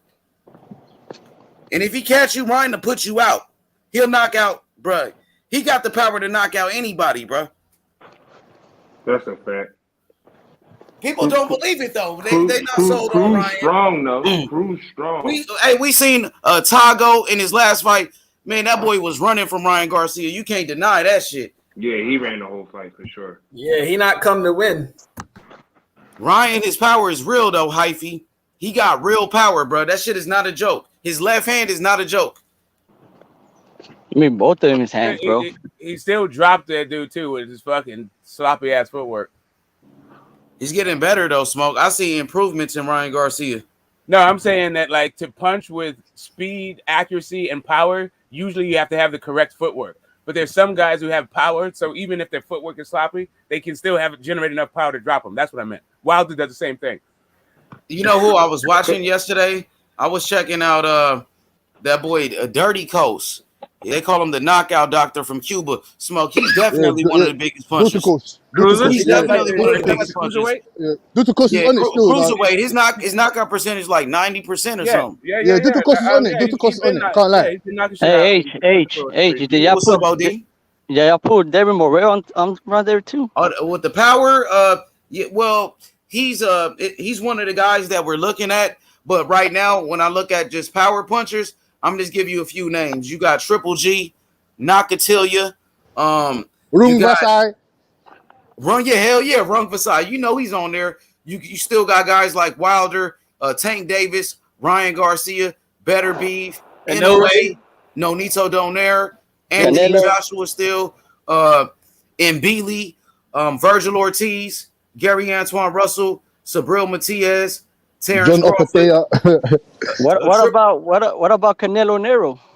Canelo, yeah, I got Canelo on there, but Canelo it's some guys on there that possibly should be above Canelo, but I still got Canelo on there because Canelo, he's a good puncher, but he might be more of a boxer. He's like a boxer puncher. But when I talk about punchers, it's like if they connect with a punch, they could put you out. You know what I mean? At any time. You know what I mean? We forgot Virgil. Canelo got good power, but where was the power against Bivol? Virgil, what about Virgil? Hell yeah, Virgil got all knockouts. I got him on there. I got Virgil on there. Hey, Conor Ben. Lee, yeah, he's an honorable mention. Like I put him on the side. Conor Ben, I don't know about that though, Cassidy. Like when you talk about power, you talk about a guy like William Zabata. Damn near all of his wins is by knockout. You see what I'm saying? William Zabata is a good puncher. Guys like, but Gary Antoine. Gary Antoine. Yeah, he's on there. I got him on the list. Hey, Cassidy said, "What about Savannah Marshall?" I sent that to Smoke. I brought it up to Smoke yesterday. Hey, she got power. Man. She be knocking bitches out though. Hey, what about Berlanga though? Berlanga got power, huh? Oh, y'all forgot about Berlanga. Y'all not fucking with him no more? Fuck no. Well, yeah, like he Berlanga he moved from D level to C level instead. The knockout stopped. What about all he Usyk? is power. See, I want to keep Canelo on the list, but where was the power against Bivol? I ain't seen it. He was power. Bivol maybe just got that type of chin though. Nah, Bivol got a chin, bro. Cause I don't remember when fucking Joe Smith hit the shit out of him. He took that bitch. And also his defense was tight. Like, you know, like Bivol's arm was fucked up, but he only hit the button, I feel like, a couple times that I can remember, and it was uppercuts. Yeah, power punchers are guys like, well, Burchelt is a puncher. I don't know what happened to Burchelt though, bro. Two knockout losses in a row. He lost 2 fights in a row by knockout. I'm talking about this, bro. About this, bro. It's your career, bro. Yeah, I like Jamal's power. Jamal, I got the Charlo brothers as an honorable mention. You feel like Jermell Charlo power is up there with the top guys. What about Jermell? He became a puncher all of a sudden. Jermell should be. You said Earl Spence. Earl Spence a good puncher, but he wasn't getting knockouts like that. He just got his first knockout in a while. I wouldn't put EJ. I put Jermell up there. Just off the strength, he got some. What about Boots? Boots, undecisive yet. Boots look like he be knocking the fuck out of people though. I ain't gonna lie. Yeah, Boots can crack. Especially at 147, he looked like he a power puncher right there. What about Navarrete? Navarrete, yeah, I got him on the side though, because you know he is. I put him on the side though. He's a hell of a puncher with the left hand. Navarrete is the most exciting fighter in boxing. So you think Navarrete should be over somebody like Boots right now? Over Boots as a puncher? You think Navarrete should be over Joe Joyce? Joe Joyce got damn near all knockouts too. Well, see, they don't know all 20 names. So if you just keep naming names, okay, I'm gonna name the guys on the list, official list. So say it again. Is Rayo on there? Jose Venezuela? Rayo, he's like an honorable mention that could possibly be on the list. Like I just put him on the side though. But like official, like guys that's on the list, you got Wilder, Tank, Better Beef, Inoue, Ryan Garcia, Nonito Donaire, Rung Vasai, Anthony Joshua, Mbili, Virgil Ortiz, Gary Antoine Russell, Sabril Matias, Terrence Crawford.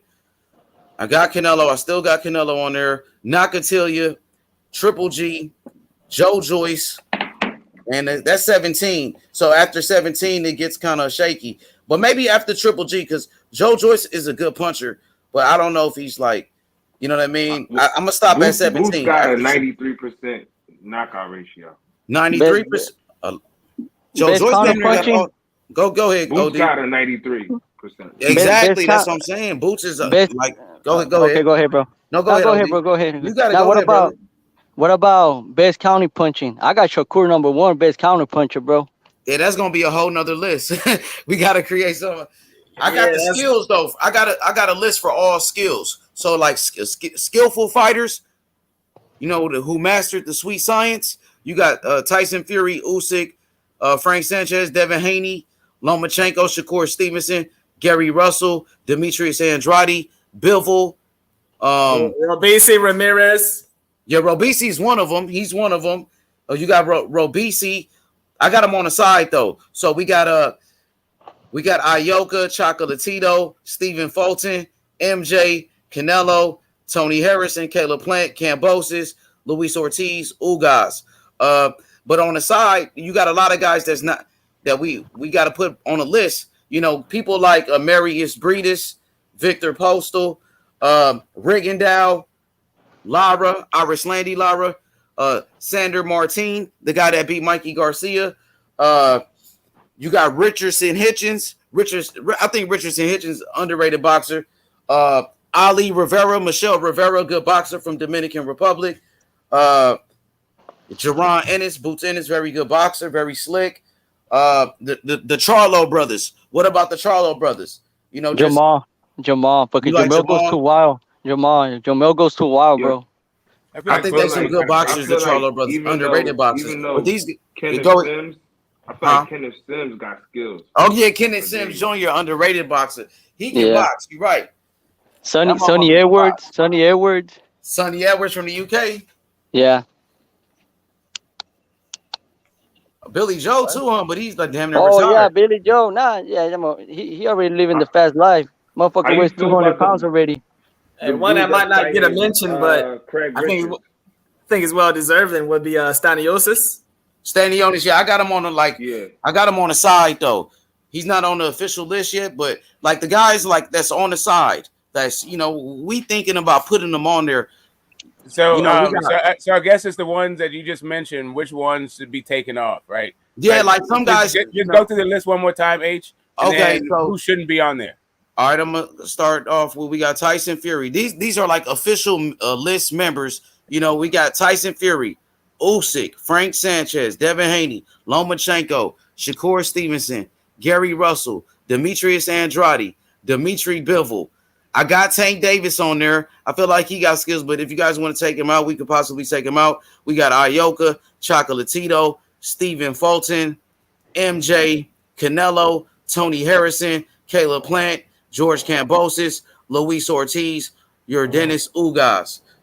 Those are like the guys that's on the list. So you guys think Ugas should be on the list? These guys on the bottom. We got Ugas, Luis Ortiz. Luis Ortiz got skills. Kambosos. Who Caleb Plant on top of Ugas? It's not in any order. It's not in any order. It's not in order. I just got a bunch of guys on there. Okay. So Caleb Plant, you feel like he should still be on the list after Canelo crushed him like that? Yeah. Over a guy like we might have to take Ugas off. You might want to take Ugas off and replace him. And then replace him with who? Like guys that's available. You got Lara Rigondeaux, Marius Breedis, Victor Postal, Sander Martin, Jerron Ennis, the Charlo brothers. Either one, you can pick one of the Charlo brothers. Josh Taylor, Bam Rodriguez, David Morrell, Keyshawn Davis, Jack Catterall, Brian Castano. Ioka as well. He's on there. Ioka's already in. He's on there. Oh, okay, you got okay, Joseph okay. Parker. Guys, man. I What like about Joseph Keyshawn. Parker? Joseph Parker, Johnny Beck, Stanionis, Butayev, Richardson Hitchens, Michelle Rivera, Kenneth Sims Jr., Sonny Edwards. I know who we ain't even mentioned for any team yet. Who? Juan Estrada. Juan Francisco Estrada. Yeah, I mentioned him, but yeah, we talked about it. His defense Estrada. is just not there. I'm putting He should Clarissa Shields there. I'm putting Clarissa Shields there as well. she's a woman, but she can Yeah, box. she I got ain't some gonna lie. defense. Yeah, she can Hell box. yeah, Yeah, she she like can box Mayweather her with ass that off. shit. I'm not She gonna a- lie. she- It's just kind of like her competition is just not. I don't know, man. She can box. that's not her fault, though. undisputed Her champion, skills bro. are nice though. I Fighting mean, champion. you can't hate on her Y'all think Savannah Marshall and her is gonna happen? I think it's gonna happen. I don't think it's fam. gonna She happen got the way they talking now. something to do with MTK Global, fam. Something to do with that. Some bullshit like that, man. MTK Global. They were meant to meet each other in New York time ago, man. They announced the fact that ain't happened yet. Yeah, but so which fighter y'all think should be on the list? Is it Lara Rigondeaux, Marius Breedis, Victor Postal, Sander Martin, Boots? Oh, man. The She could be Charlo out rigging down Boots. Lara, fam. Boots. Damn, you said Boots. I'm What gonna about say Bam Rodriguez? Bam Rodriguez too. I don't know, but he's too fucking Yeah, hard. yeah. Rodriguez. Bam Rodriguez. Bam Rodriguez got some mad counter skills still. Yeah. See, so many boxes, but you could do a list of damn near 50 guys because it's so Sander many boxes in Martin the is game. really technical though. He's smart to he fights. Now, really dude, smart. Ali Rivera, Michelle Rivera could box, bro. He got a good ass jab. That dude can Oh box. yeah, he could box. He got good feet too. He got real good feet. Even Joseph Parker is like a pure boxer. Johnny Beck can box. Stanionis can box. Butayev, all them niggas, bro. So many. That's why so much talent in the sport of boxing. People act like the fighters today are not good, but when you look at it, you got a shitload of fighters, bro,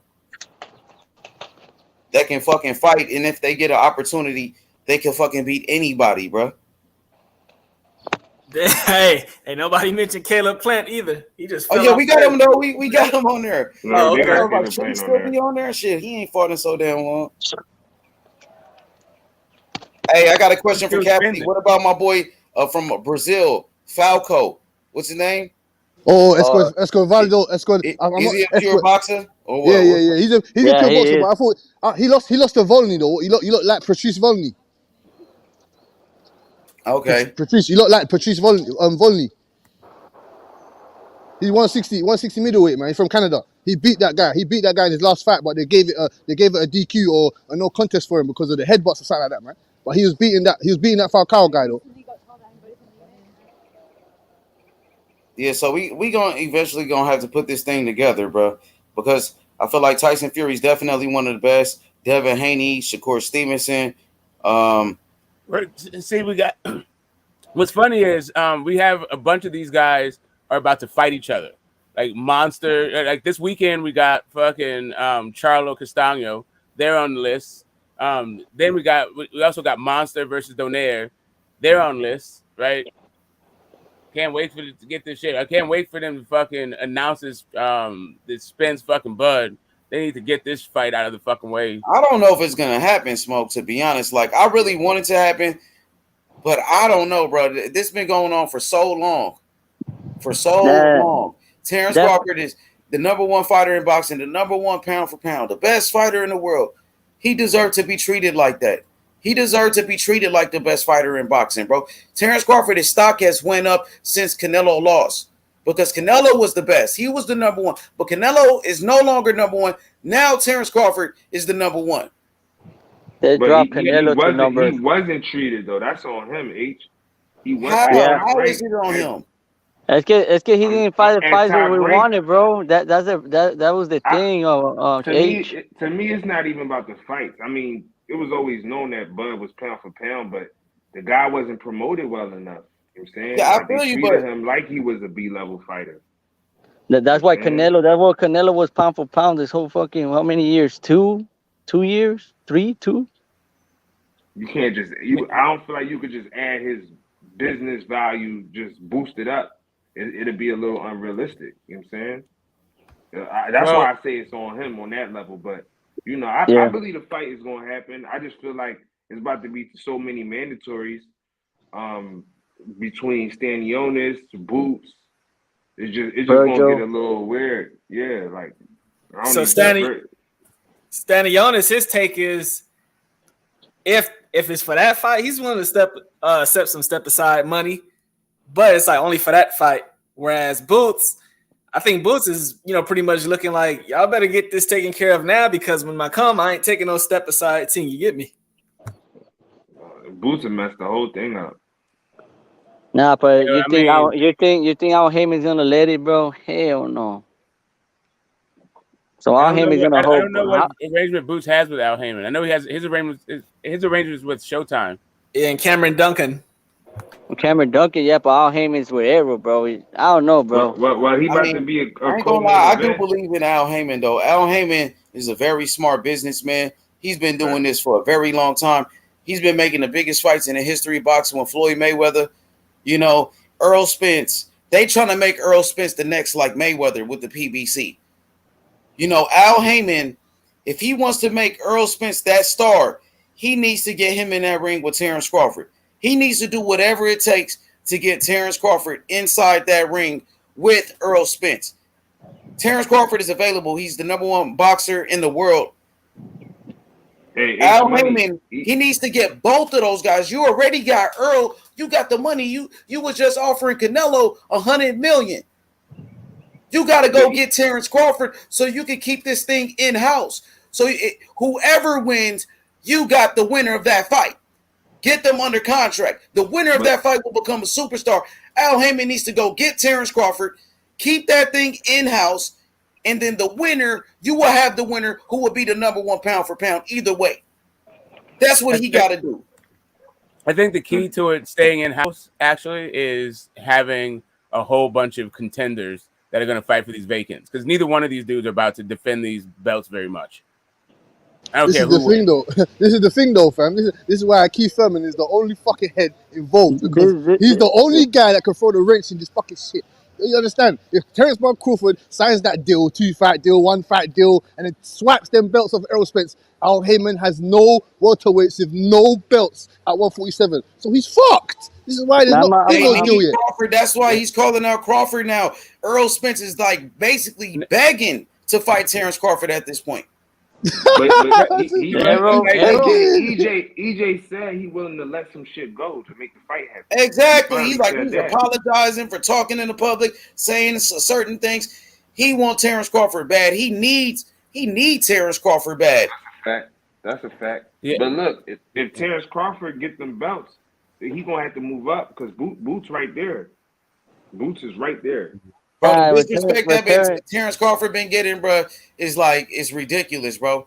From Bob Arum, who disrespected him, from certain fighters out here disrespecting him. Even Earl Spence was talking down on him like he wasn't shit. Now Earl Spence realized he needs Terrence Crawford. Now he's changing his energy. You see that shit. No, that's a fact. But I mean, people are gonna say, well, Terrence Crawford was getting the highest guarantee. How was they mistreating him? H Money. He was making good money. He was making good money in Top Rank. Yeah, but they disrespected him though, saying he couldn't sell. He wasn't this. He wasn't that. Which probably was true. He couldn't sell, but he's still the best fighter in the world. Andre Ward couldn't really sell, but he still was the best fighter in boxing. Rock Nation took care of Andre Ward, gave him some big money. Am I right? Smoke on that? On the Andre he got Ward? money from. I mean, they gave him. They broke him off. His big money came from Kathy Duva, though. With main events, with that Kovalev fight. So Smoke, this fight is so important to the career of Earl Spence Jr. because if Earl Spence can beat Terrence Crawford, who's the number one pound for pound, that can possibly make Earl Spence the number one fighter in boxing. So whatever it takes to get Terrence Crawford in that ring, they need to do that because that's going to build EJ if EJ can beat this man. Well, I think everyone is actually overlooking EJ as the deal maker, right? Like I just saw all over Ugas, every fucking time they introduced it, it was man down promotions this and man down promotions that. So what I'm looking for is EJ the deal maker for man down promotions to make sure the fight happens. Because that's what he said. That's what he wants. He got merchandise. He's selling it to the people. I've seen the Shark Reaper like knocking on Bud's door like he's the next one. That's what I'm hoping for. But we that's already know, right up, right? Anyway, go ahead. We already know he got a track record of making shit happen. You know what I'm saying? So we know at least he's gonna try. You know what I'm saying? Bud could have been on that track record of what EJ was doing. You know what I'm saying? But he was just letting old Bob Arum take care of everything. You know what I'm saying? Yeah, so man. Sorry, go ahead, Phil. No, I was just saying that, like, that's why a little bit of this falls on Bud too, for what he did in his past. Man, this fight was always going to happen for Undisputed, right? That was always the plan between these two camps. They don't dislike each other; they're just in each other's way, right? Their destinies are intertwined, but they were always trying to leverage this fight for as much money as both of these guys can make. And it was always going to be for Undisputed. It's just that a car accident happened and a global pandemic happened. And so now instead of like it being 2 or 3 years later, it's like 5 years later, right? But I feel like both guys are still there. I feel like the fight's in good hands. I feel like we're going to get it. I just brought that up to just say that, yeah, those are two more guys on our list. But we can move on with there's Devin Haney that's on the list too. He's about to fight for his legacy. There's I had it, I lost it. Anyway, go ahead, OD. I see you trying to jump in. No, like I'm saying, bro. I mean, if that fight doesn't happen, bro, I'm just over it, bro. I don't want to wait for no Pacquiao Mayweather bullshit again. If this fight don't happen, that is what it is. Because these two young bulls, I want to come, and that's Virgil and fucking Boots. So if it happens, it happens. If it doesn't, fuck it. Up to the next one. Yeah, I feel like Boots is a good fight for both of them too. Another guy on the list. There we go. We good now, Smoke. Last night you wasn't going for the boot skill shit. I'm like, man, damn. You know what I'm saying? But Charlo and Boots had a live media workout today, so they fighting this weekend, right? Yeah, they're fighting this weekend. It's just, man, like, I appreciate the right way, right? I mean, it's not even that it's the right way. I appreciate if I'm going to put you on the skills that I've seen it, and I'm not just like projecting shit. Because I think that he probably can work behind a jab, but he doesn't even need to about these dudes because he's so much faster than them and so much better than them that he can just like style and profile on them. But it's hard to put him over guys that I've seen show all the abilities to like that belong on the list. Really, I get what you're saying. I like some Boots. I like some Boots. Sure. But when you saw the fight with Lippin, showcasing. Yeah, he was definitely jabbing on Lippin, yes. At least but the problem is, bro, when I saw Boots, bro, when Leibniz exchange punches, bro, like, yeah, he took those fucking hits, bro, for Leibniz. But imagine a fighter who can exchange like that, bro. He needs to be careful. Boots got some work to do still, bro. I'm not saying like, but he's still right there. He can box. He can, especially if you put him in there with a puncher. Somebody that has some, because he gets caught. Like I seen him get hit with some clean punches. And if you get in there with a puncher that can punch, anything can happen. You know what I mean? Boots got a chin though. He showed me he got a chin. He could take a punch. The thing is, I see, and I'm not just saying it because I'm from Philly, but I see Boots get hit when he got somebody hurt, similar to Tank. Like when they got somebody hurt and they know they about to get him out of there, their defense lightens up and they get cracked. But it ain't often in the middle of the rounds or early in the fight you just see him get cracked. See, Boots be kind of flashy though. Like he be flashy, he be fighting with his hands down, showboating sometimes, and he get kind of reckless. And that you see Boots get hit. He get hit clean. It's not that he gets hit; it's that this nigga gets hit clean when he gets hit. Now imagine a puncher that we're talking about that's on the list in the welterweight division, like Terrence Crawford. If Terrence Crawford hit anybody clean. Sandy Sayos, he's gonna move up to 154. If Crawford catch Boots clean with a punch like Delorme caught him with, what do you think is gonna happen? I don't know. He looked like he got hurt though. Yeah. I mean, I don't like when Boots in the Philly shell at all. His Philly shell looks sloppy to me. But when he in his high guard catching and shooting, he's dangerous. He's super dangerous. You feel me? And I think that's what his dad teach him anyway. So, when he on that flashy shit, he do get caught though. Hey, it's the same thing. What if Boots catch Terrence Crawford clean? For sure. What do you think gonna happen? Crawford get hit too. Fact. It's curtains and Boots speed. He'll lay it on you. I'm saying pause. You mean because can crack. That's the one thing I don't think. I don't think anyone's faced. I don't think Bud has faced anyone with Boots' speed and size in his entire career. Being the smaller man and possibly the slower guy too, that'd be a fucking problem for Bud. And he can switch with him. Man, I see Boots going to that's 160. That's a bad style matchup for a lot of people. I see Boots going. I see Boots going to 160, bro. Because 147, he ain't gonna stay. I don't see. Boots got this year, bro. Because next year, he's gonna be too big for 147, bro. He's already gonna hit his fucking manhood. Hey, you know who I missed out the list, Smoke? We all missed it. Guess who? Pure boxer, master boxer. That boy Castano, he need to be on that motherfucking list. Robson Castano, boxing fast off. I feel like that dude is okay. You have two guys on there that if you put Castano, I guess you have 17, so that's 18. You have two guys on there that I feel like are like rhythm and pattern fighters in B-Ball and now Castano. Just because Valdez and fucking Canelo didn't figure him out. Because Castano was a gold medalist, and Bivol, he outboxed Joe Smith, and not just Canelo. He outboxed the shit out of Joe Smith and that boy, what's his name? John Pascal beat the brakes off that boy. And that big ass Russian too, bro. When he fought in Russia, it's not like Joe Smith is not susceptible to getting outboxed. And you know, I don't know, whatever. It's all good.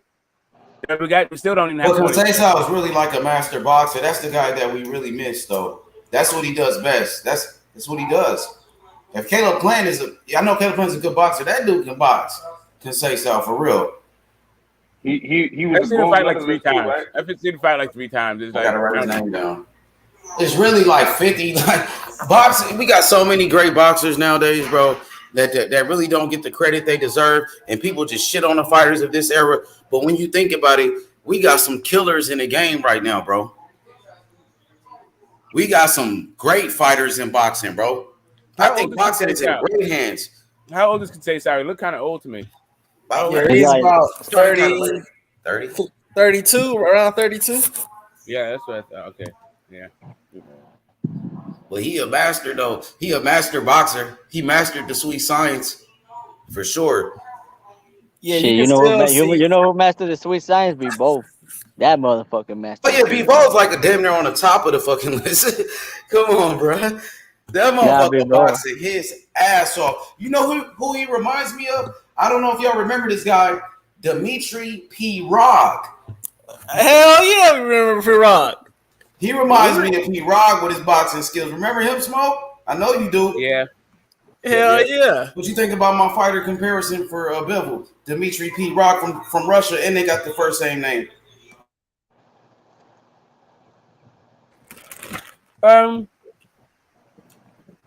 Yeah, I mean, I feel like B-Ball has faster hands and feet actually. But their style is similar, yeah. And P-Rog is a little bit more flat. Yeah. Hell no. P-Rog retired undefeated. That motherfucker knocked out Danny Jacobs. And his defense, he used to use the shoulder roll like an American type fighter. That dude was a beast. Why he retired, bro? Why he retired? I forgot. He hurt his back chopping wood, and he let it be known he was training. He was gearing up for Triple G. Man, imagine he wouldn't fucking got hurt, bro. Shit, look how his career could have been, bro. Wow. Yeah, he was gripping up for Triple G. You know, Parag, he's some type of politician in his hometown now. But yeah, they threw a big ass party. Man, there was a lot of people waiting on B-Ball over there in the airport. A lot. I haven't seen a fighter been able to shift his body the way Parag is able to. At least, since he's come and gone. Parag was the truth. I think he went into politics too after boxing. Yeah, man. But he could box, he could move, he could do it all, bro. He understood the American rhythm. Because if you watch the Danny Jacobs fight, you can see Danny Jacobs, he just expanding so much energy, trying to move. And all Parag is doing is just shifting his body. So it's easy for him to cut off the ring without using much energy. Exactly. Like B-Ball is more bouncing around, darting in and out. I mean, that's what I'm saying. He's just kind of more flat. He shifts his weight. He slides to the spot. And that's how you cut a ring off. And that's what, quiet as it's kept. That's what Spence does. And that's why this Bud fight is about to be a problem. Anyway, back to all roads going to lead to Bud and Spence, I guess, at some point in these conversations. Smoke, honestly, I think the list it should be longer than 20. It probably should be 30 because it's so many fighters. Like, I don't want to leave none of these guys out. How are we gonna leave out a guy like motherfucking Boots Ennis off the list with those type of skills and that type of power? Well, Jared Anderson. 30 is perfect. I mean, you can build this list to 100, really. I think 30 is the perfect number. And shout out to my boy Curry. It's the same number as Curry, the greatest basketball player. Yeah, I guess you can just do it until you run out of names. It doesn't even have to be a cutoff. You just do it until you run the guys until you feel like, yeah, we're now scraping the bottom of the barrel when it comes to skills. I think 30 is a good number because there's so many fighters that deserve their credit. Like, how could we make a list of boxing skills and leave out a guy like Demetrius Andrade? Leave out a guy like Arislandi Lara with that type of boxing skills. I thought Andrade deserves to be on the list for sure. Andrade's in there. Yeah, Lara deserves to be on that list for sure. Well, that's 19 then. You still haven't got to 20. You're trying to expand it to 30. Hey, and I said this in the chat yesterday. Inside fighting is a skill, so we got throw Spence in there. Nobody can fuck with him on the inside. Yeah, but this is overall skills, not like a particular kind of skill, right? Spence got a jab, and he's one of the best catch and shoot punchers. Well, not just catching. Smoke. Anybody can make a top 10 list, top 5 list. Let's see who can put together a list of 30 fighters. This will really show you who know boxing, bro. If that you can put really 30 do this on shit. there, then you can put Spence, right? But to me, like Spence is not very good off the back foot.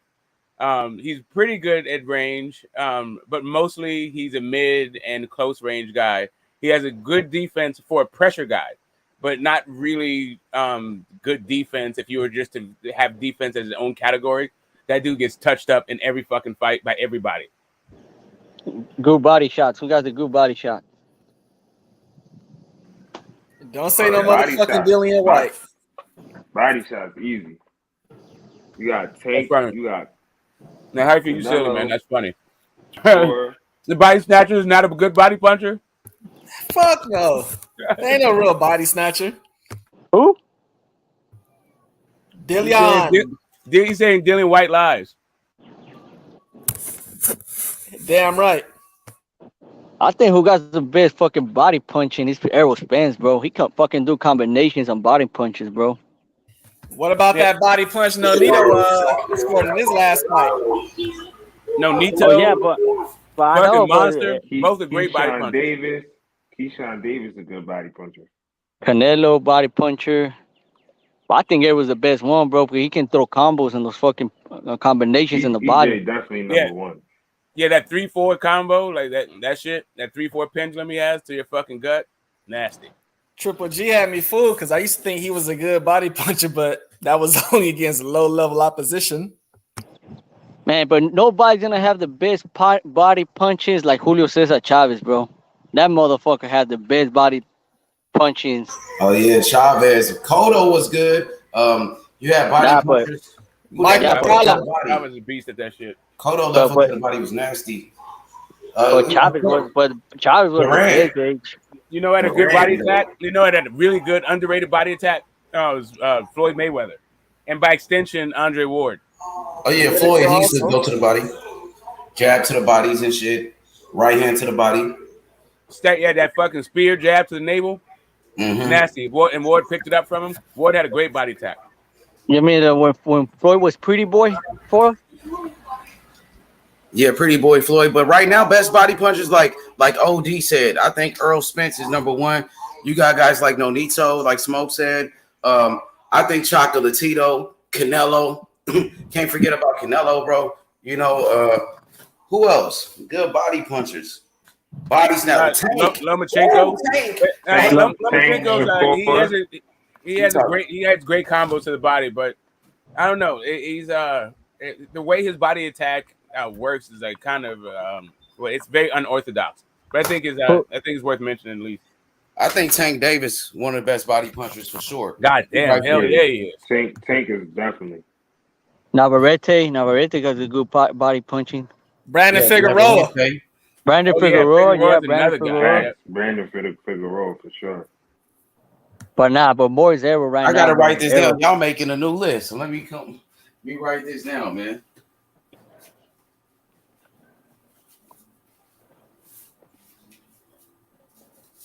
You said Brandon Figueroa? Yeah, Brandon Figueroa. Better be. Yeah, but okay, let's start number one. Number one, Arrow. Yeah, it's not in any order because we're going to take. Yeah, we'll put the order together later. Right now, so Earl Spence, like he's one of them. Canelo, Nonito right? Donaire, Nonito, Inoue. Tank. Okay, Tank. Inoue, Navarrete. All right, and Chocolatito. For sure. I like the core body work. Yeah, he's a good body puncher. He's good. He's solid. Man, he's all right. I ain't gonna be that solid, but he's all right. Okay. Just, he pull up, but he goes to the body. Bam. No, but we talking about body shots, body shots. Fucking bang what about Crawford? Crawford. He did some good body work against Porter last fight, though. He was doing some good body work in that one. Oh, Triple G. Got to put Triple G in there for sure. Altaburbiev. Yeah, I got him on there. Better beef.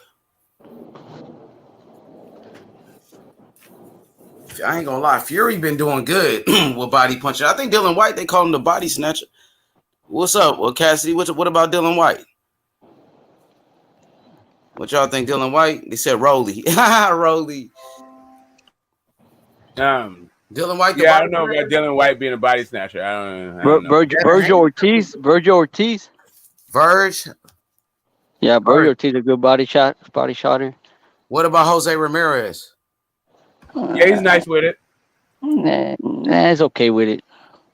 Yeah, I just put him on the side then, just I in case. know Keyshawn Davis ain't fight nobody, but all his fights, he's looking. Oh yeah, he looked good so far. So far, so good. Yeah.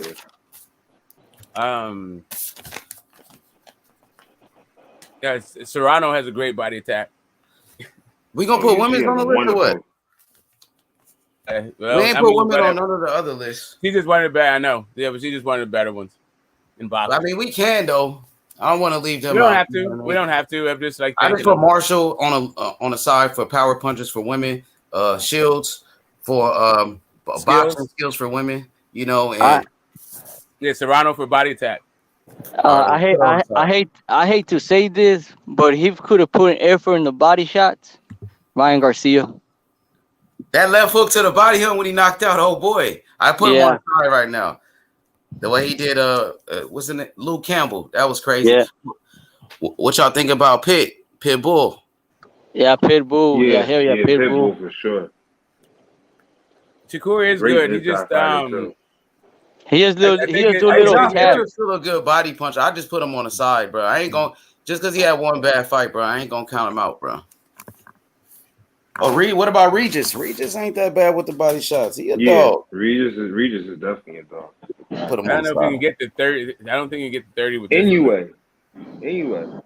Yeah, I already got him on there. Let's see how much on the official list right now. I got 1, 2, 3, 4, 5, 6, 7, 8, 9, 10, 11. What about Castano? Castano? Oh hell yeah, Castano's on there. I'm putting him on there. Should be there on the top of the list. Who's the guy? Chocolatito Big. Julio Cesar Martinez. Oh yeah, Martinez. Just put him on the side. He put him on the side. Yeah, he's still good. He's one of the best. Benavidez, good body puncher. Put him on the side. Oh, Zurdo. Yeah, Zurdo. Oh, we can't forget. I am Munguia. Oh, Munguia. He a dog too. Munguia. Hey, I'm gonna tell you this, bro. Munguia is getting better, bro. Like his head movement, he's using his jab. Man, bro, I think that let his fucking hands go. Oh, and he got badass combinations. Munguia, I think for me, he has the best combinations right now, bro. He can throw like fucking 6 or 7 punches. I'm gonna get at the Benavidez.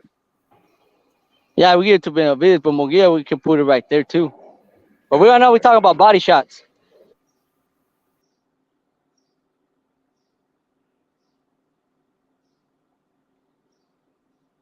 I'm gonna put Dylan White on the side though, because he is the body snatcher. He was. I mean, I don't know what the fuck happened to him. I think Fury just whooped his ass, but I got 2 questions. Damn, bro. I'll put Fury on the side too. What's up? What's up, my big brother? What's good? Number 1, Dillian White should be jailed for trying to take Mike McCallum's name. The body snatcher. He was a good body puncher though, man. Before that shit. Where my UK dudes at? I was just going back and forth with somebody in the chat, and the last thing they went to on Bud was Toby. Now, let me ask you a question, H Money. What's the number 1 rule of being pro-black? Hey, I don't know, Sheldon. That might be a trick question. I got the answer. Go ahead. Of being pro-black is you got to have a black woman at home, correct? Okay, I hear you now. Oh shit! I hear you now. How can he be Toby, but Earl ain't? Damn, I thought Earl, his girl is black. She No, she's not. She fine as hell. She mixed with something though. I mean, his daughter sure they look black. Those babies ain't by that girl though. Those Oh, babies, the other one. I mean, his son. well, I mean, well, hey, shit. Frederick Douglass is the mother of his children were black, but he married a white woman. You gonna say Frederick Douglass not pro-black? Hey, like I said, the first rule of pro-black is what? Net don't recreate outside. Make sure that you down for black people's fucking equality. You gotta have black women at home. Hey, whatever. Hey, you can have nobody at home. It's about what you're about. Damn. Hey, Shelton, I thought you was talking about a YouTuber at first. I mistook you. Shit, man, bro. I'm gonna tell you straight up, bro. I don't judge, bro. I fucking whatever I get, shit, I get. I'm married to a Mexican woman, so if I would marry a black woman, a white woman, Asian, I don't give a fuck. Just to treat me right and clean my clothes and cook for me. That's it. Hell yeah. Hey, Prime was in the comments. He said he pro Brown. You're not pro Brown. You pro Canelo, and that's it. Oh shit. Oh man, y'all funny. He transferred it to a little bit with not as much passion to Valdez. But you know what? Prime also shows up. He eats his crow, jumps on panels. He don't fucking disappear. Yeah, I think for the Canelo fans, it took like a couple days for them to, realize what happened. But they cool. I think Saturday everybody was shocked. Sunday, people were still shocked. You know what I mean? Some people got mad, and then Monday, I think everybody just, Monday they got over it. I think. Yesterday when they really got over it. I think Monday they still was fucked up about it, but. But you know who's talking still to this day. Prime was in his Mexican bag for real. Yeah, you know who's talking bad right now? Canelo haters, bro. You know who's talking shit about him? The Mexican media, bro. I'll be fucking. Are they pissed off at him for sure? No, they're not pissed off. They're making fun of him, bro. Damn. Because Canelo was doing a lot of. No, I'm gonna tell you straight up, bro. He got big head. He had the big head, right? He got a little bit too cocky. Yeah, no, it's because the damn thing about Mexicans, bro. They don't like somebody like that cockiness, bro. That's the damn thing. That's the damn thing. I don't know if you've been around Mexicans, but they don't like that shit. Oh, yeah, I've been around a lot of Mexicans. I grew up in Los Angeles. I put that in your chat, H Money. I said Mexican fans are boxing fans first. They not respecting no arrogance or it was 9-3. I mean, Canelo got shut out, basically. You know what I'm saying? They're diehard boxing fans. But you know who protecting Canelo, bro? A lot of talking good. Like Shakur's protecting him, Carisa's protecting him. African Americans are catching fucking Canelo's back, and the Mexican media is talking shit about Canelo. Okay, that's called being off code. Yeah, see, the thing is, Canelo do got a lot of fans, and when you support Canelo, his fans will support you. Just like Primetime, he's a big Canelo fan. Clarissa Shields defended Canelo. Now Primetime is a Clarissa Shields fan just because she defended Canelo. So when they do that, they get Canelo fans. I swear to God, it's the truth. Nah, like I tell you like this straight up, bro. Like, all these fucking fans, bro. Like they always criticize a fighter this, a fighter that. Man, bro, just like the fucking boxing fan, bro. Just like the boxing. I know I'm giving shit for Canelo if he don't take the rematch because I want to see the Bebo rematch. So here's the thing, do you really want to see it, or you just hoping? I hope it happens, bro, because I don't want to. We can't baby these fighters, bro. We can't baby these fighters. Like Shaquille O'Neal told Charles Barkley, stop babying these players, bro. Fuck that. Yeah. So, to me, it's not even about the result of the fight. It's just that Canelo looked so fucking unprepared for the fight. And I can hear you about you, Smoke. While listening to the panel, like you were disappointed with Canelo or something like that. Yeah, I was exactly, man. Like I'm having ATG conversation. This is this is my number 2 pound for pound. I'm going out here saying like the only reason he's not number 1 is because he fucking a failed drug test, and he came up looking like straight fucking shit. And I'm like, man. But you think you took this shit seriously? Serious, Smoke? Like you were saying, bro. Like he wasn't training well. He wasn't doing this and doing that. Yeah, I was like, man, I was saying, like, man, bro, like, I was like, Smoke, you making excuses about Canelo, bro.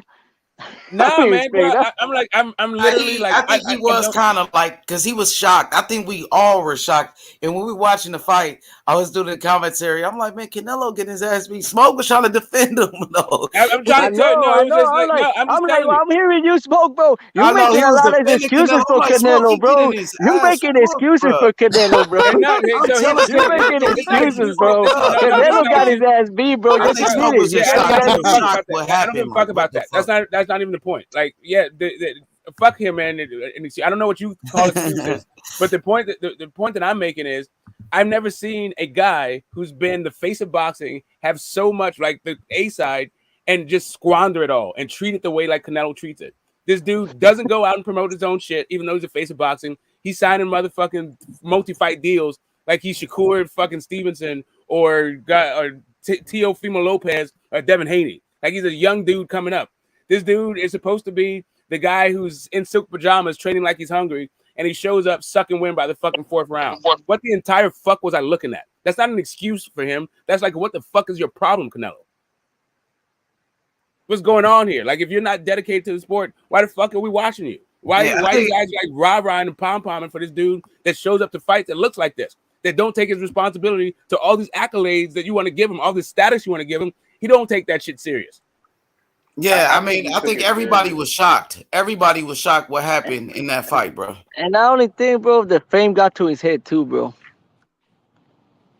Yeah, I think the power got to his head. The fame and the power got to his head, fam. bro. I was He telling looked my like man, Berlanga. if I telling my man, everyone wants to fight you. Yeah, 5, 6, 7 man need to fight you. Yeah, he's telling me I'm busy. He's gassed, man. His power's got to his you fucking suck as head. a fighter, all this stuff. People beat the shit out of him. All the power's gone now. You get me? Power gone. What changed though? What changed? Like that was the same Canelo we seen fight Caleb. Nothing changed, G. He just came up against a better fighter. The guy is better than him. More skills, more discipline. It's simple. It's as simple as that. Yeah, I mean, this, but this ain't no big 175 pounder. This was just a guy that was ready to beat up on Canelo like he did.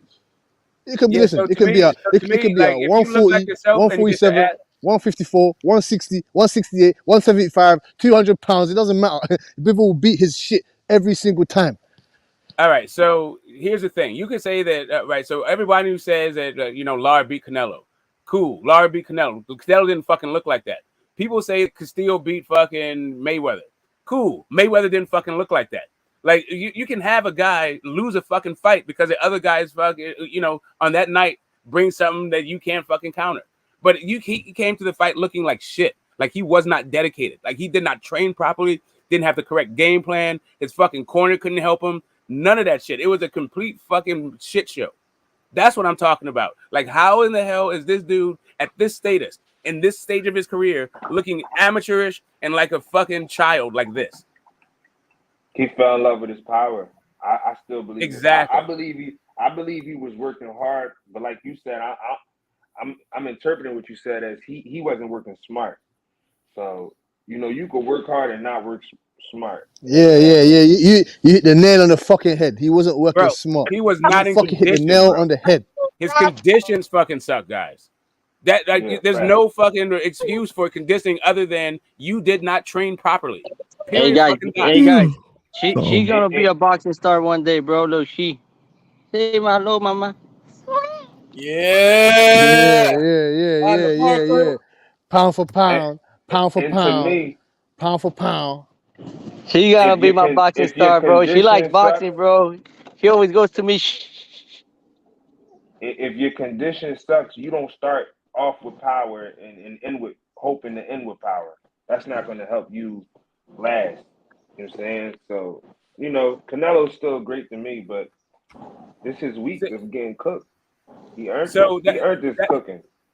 So if you're gonna throw nothing but power for 12 rounds, that means you needed to already have trained at least 100 rounds throwing nothing but power. Did that look like Canelo trained 100 rounds throwing nothing but power to you? I mean, dude wasn't in fucking shape. That was the issue. He wasn't in shape for the fight. Hey, Spoke, you look like a little fat pig, bro. I ain't gonna lie. The fat pig? I don't know. Yeah, exactly. He's saying Canelo was looking round, but I don't know. I feel that. The only way.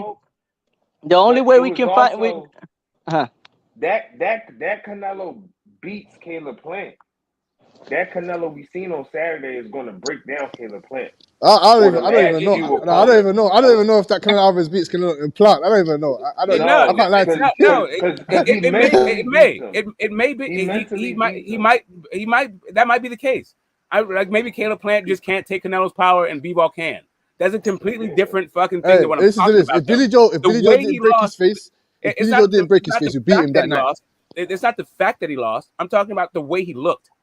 That's But all I'm I talking get what about. Like he could have been I get in what you're supreme saying. shape. He could have been in great shape and still got his ass whipped the same way because Dimitri Bivol may just be better, right? But Okay, smoke. that's a different But thing. what the mistake he did in his camp? Like, what's the mistake that Canelo did in his camp? Not working on a He fucking most jab. likely gained the weight the wrong way. But the main problem, put the conditioning aside, is how he fought, because the way he fought worked in his last fights, in his last few fights. So that's an It's issue too. shit. He had no jab, no nothing. He's shit.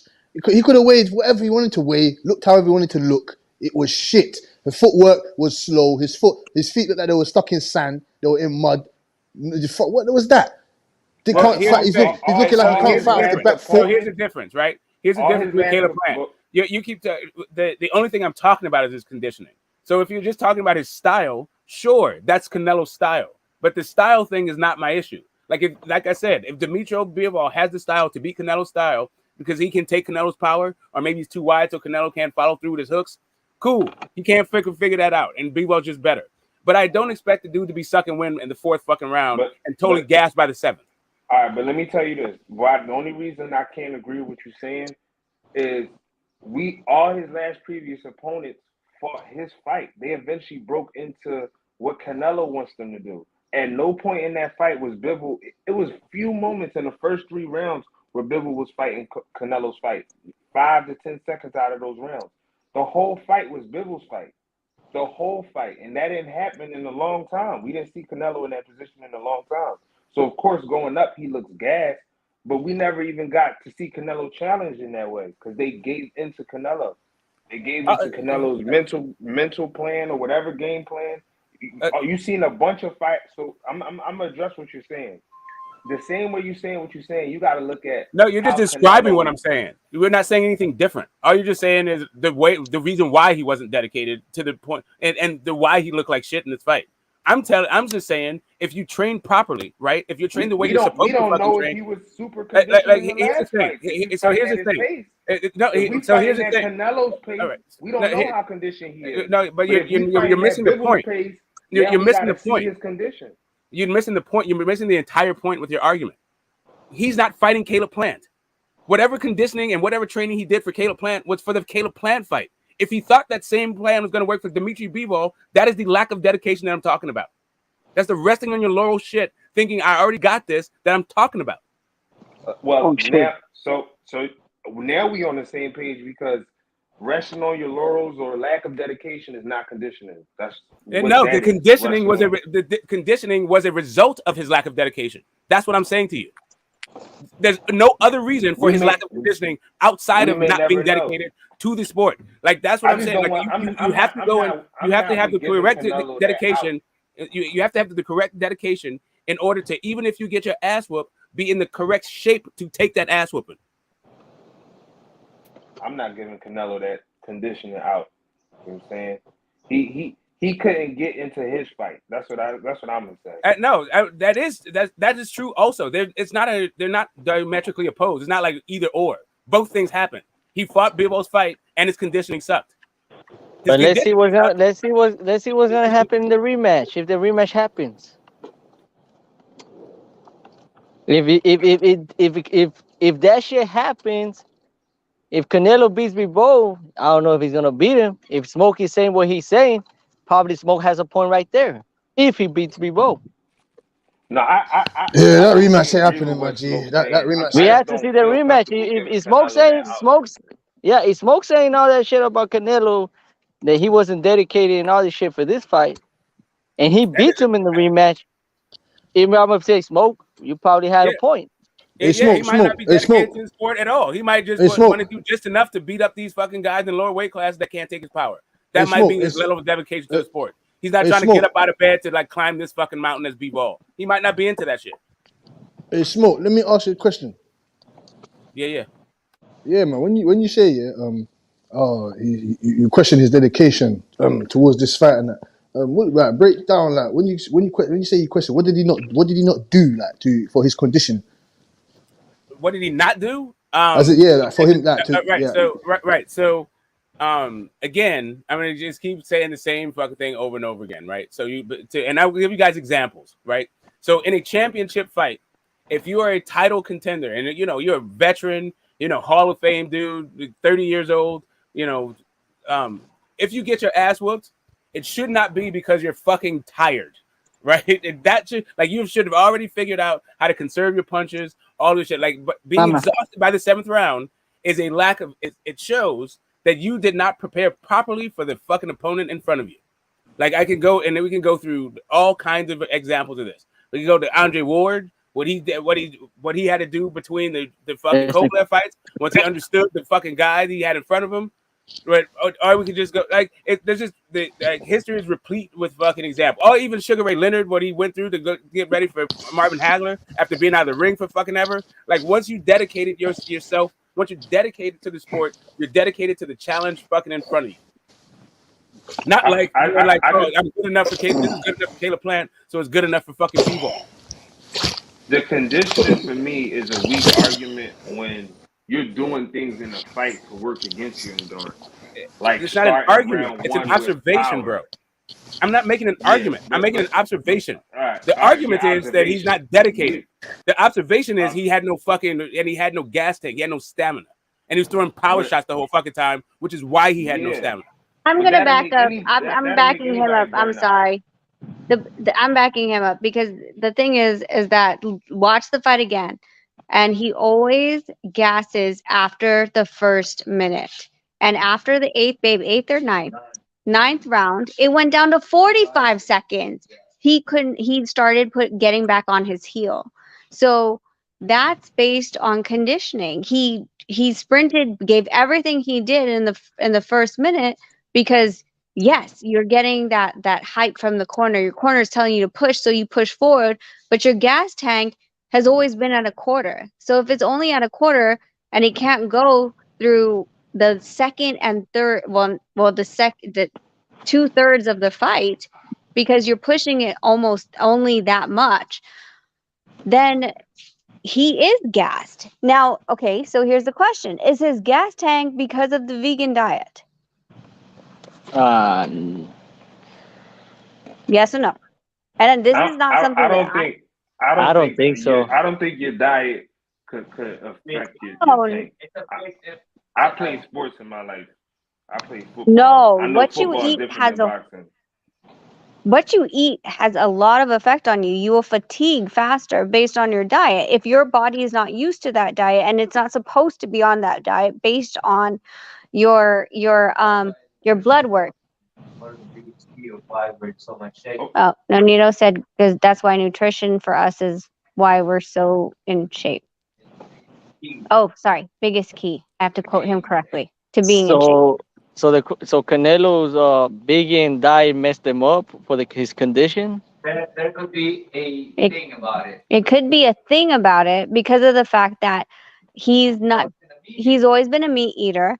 And all of a sudden, you're trying to pull vegan meat, which is not giving you the same sustainability. I've seen it. For me, I tried vegan and vegetarian diet, and I just couldn't perform as strong. I couldn't sustain, and then I tried the keto diet, and I could sustain like crazy. I have insane amount of stamina, but my explosiveness wasn't as strong. So I mixed the glucose, which is everything else, at least to my body's liking, with keto. So I'm both ways transitioning from glucose energy to a ketone energy, which is burning fats and stuff like that. And for me, the night before I had to have meat. If I don't have meat, I won't be This is from all the years of data that I put in all the trainings that I've done. And I know for a big fact, at least for myself, diet is such a big part of performance. I agree with the diet being a factor. This my question or observation from my point of view, right? We, for the most part, general consensus, we could say that we know that Canelo usually gives up the early rounds. He gets to figuring out his fighter by midway through the fight. That's when he starts to like to dominate, right? And eventually get them out of there. This fight caused Canelo to start early, which is gonna most likely change how he deals with the fight, because Canelo hasn't been starting early in a long time with anybody he's fought.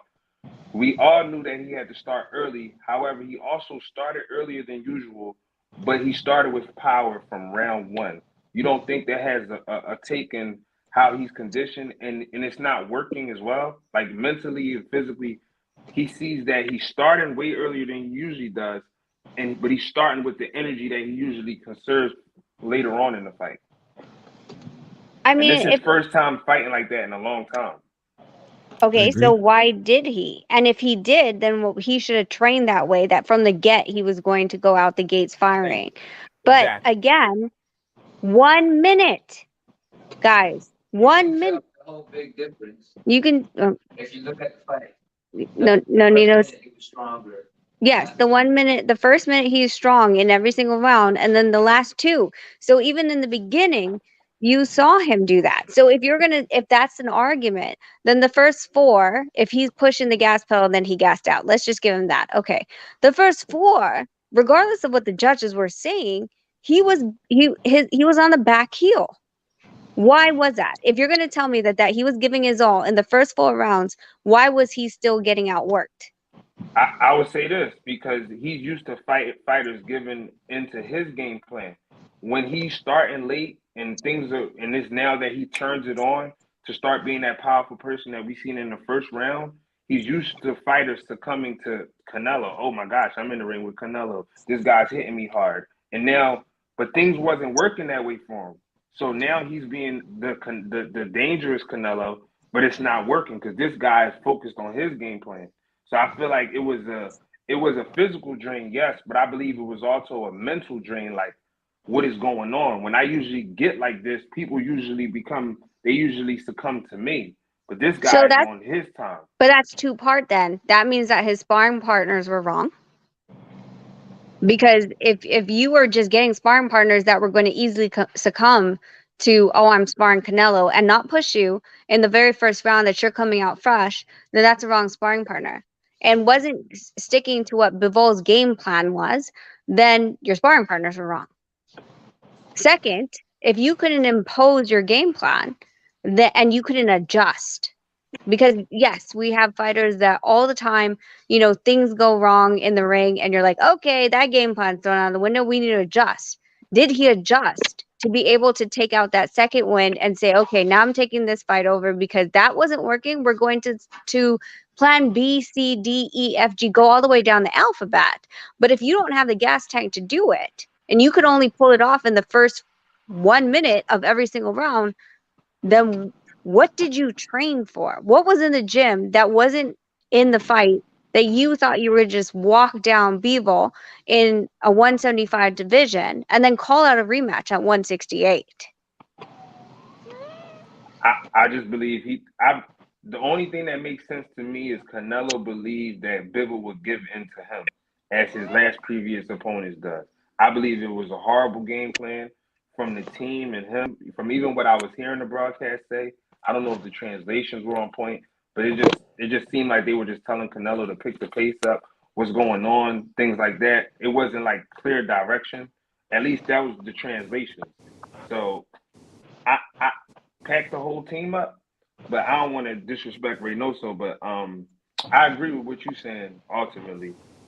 Mrs. Donnell, could you give us your insight on why do you think the judges had him up? All 3 judges had him up 4 rounds in the beginning. Why is that? I mean, I couldn't tell because of the fact that and I've said this before on this panel. One of the things that is hard is when you're at ringside and you really can't see the angles. Honestly, when we were watching the fight, sitting here on the couch, we can see that the body shots weren't hitting, right? We can see that it was hitting his arm.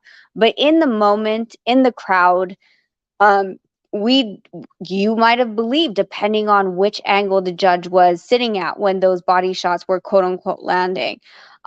So that's why I always say, like, I mean, coming from a judge, like, they don't get the best angles. So it doesn't surprise me. And that's why I don't like going to the cards, because there are ones, like, you go to New York and they're gonna love boxers, right? They lean towards a certain way for different judges. So, you know, when I did see the scorecard, I was like, I was calling BS. I gave him, I believe, like 118, and then, you know, at the worst case scenario, I would have given him a 116. But the one that they gave, I was like, wow, like, I was already giving you some slack, and and it wasn't anywhere near that. But like I said, fans sitting on the couch is different from fans seeing it in the arena. And that's why when you see Twitter, it's so different when people are in the arena watching the fight in comparison to us getting the best angles. Honestly, we get the best angles. We're pretty much the third person in the ring at that point watching the fight, and we get slow-mos, we see all these things. But being in the corner, I can't see that. Like, that's not the same thing that I'm watching. And I could only imagine the judges from ringside as well. To be honest, I think the judges were scoring like who was better defensively each round, because in my opinion, both fighters underwhelmed offensively. You know, Canelo was missing a whole lot. I think he landed his fewest punches since Floyd Mayweather. And then Bivol, you know, he didn't do much better. You know, it's a testament to both the skill sets of both fighters. I just think that's what the judges was just trying to, you know, trying to give whoever did the best offensively in each round. That's why if the judges had that mindset, they probably saw it maybe how I saw it. I saw it like I gave Canelo 4 rounds. Yeah, that's why I said for me, the worst I would have given him was 4 rounds. But what I really saw was not that. But I give or take about 2 rounds. I'm like, okay, I mean, I'll give you this. But I mean, he was on the back foot. Bivol was controlling the ring. It wasn't Canelo. What was that? Take 2 steps back, get hit by a straight, pretend that it was your hair whipping left to right. Like, he was getting hit clean. He wasn't reacting to those things, and he wasn't ready to react to them as well. When he was on the ropes, what the showmanship of, you know, the showboating of, like, come on, it's like, well, yeah, you want Bivol to come to you because you don't want to come forward. You don't even want to get off the ropes at this point. You're comfortable there.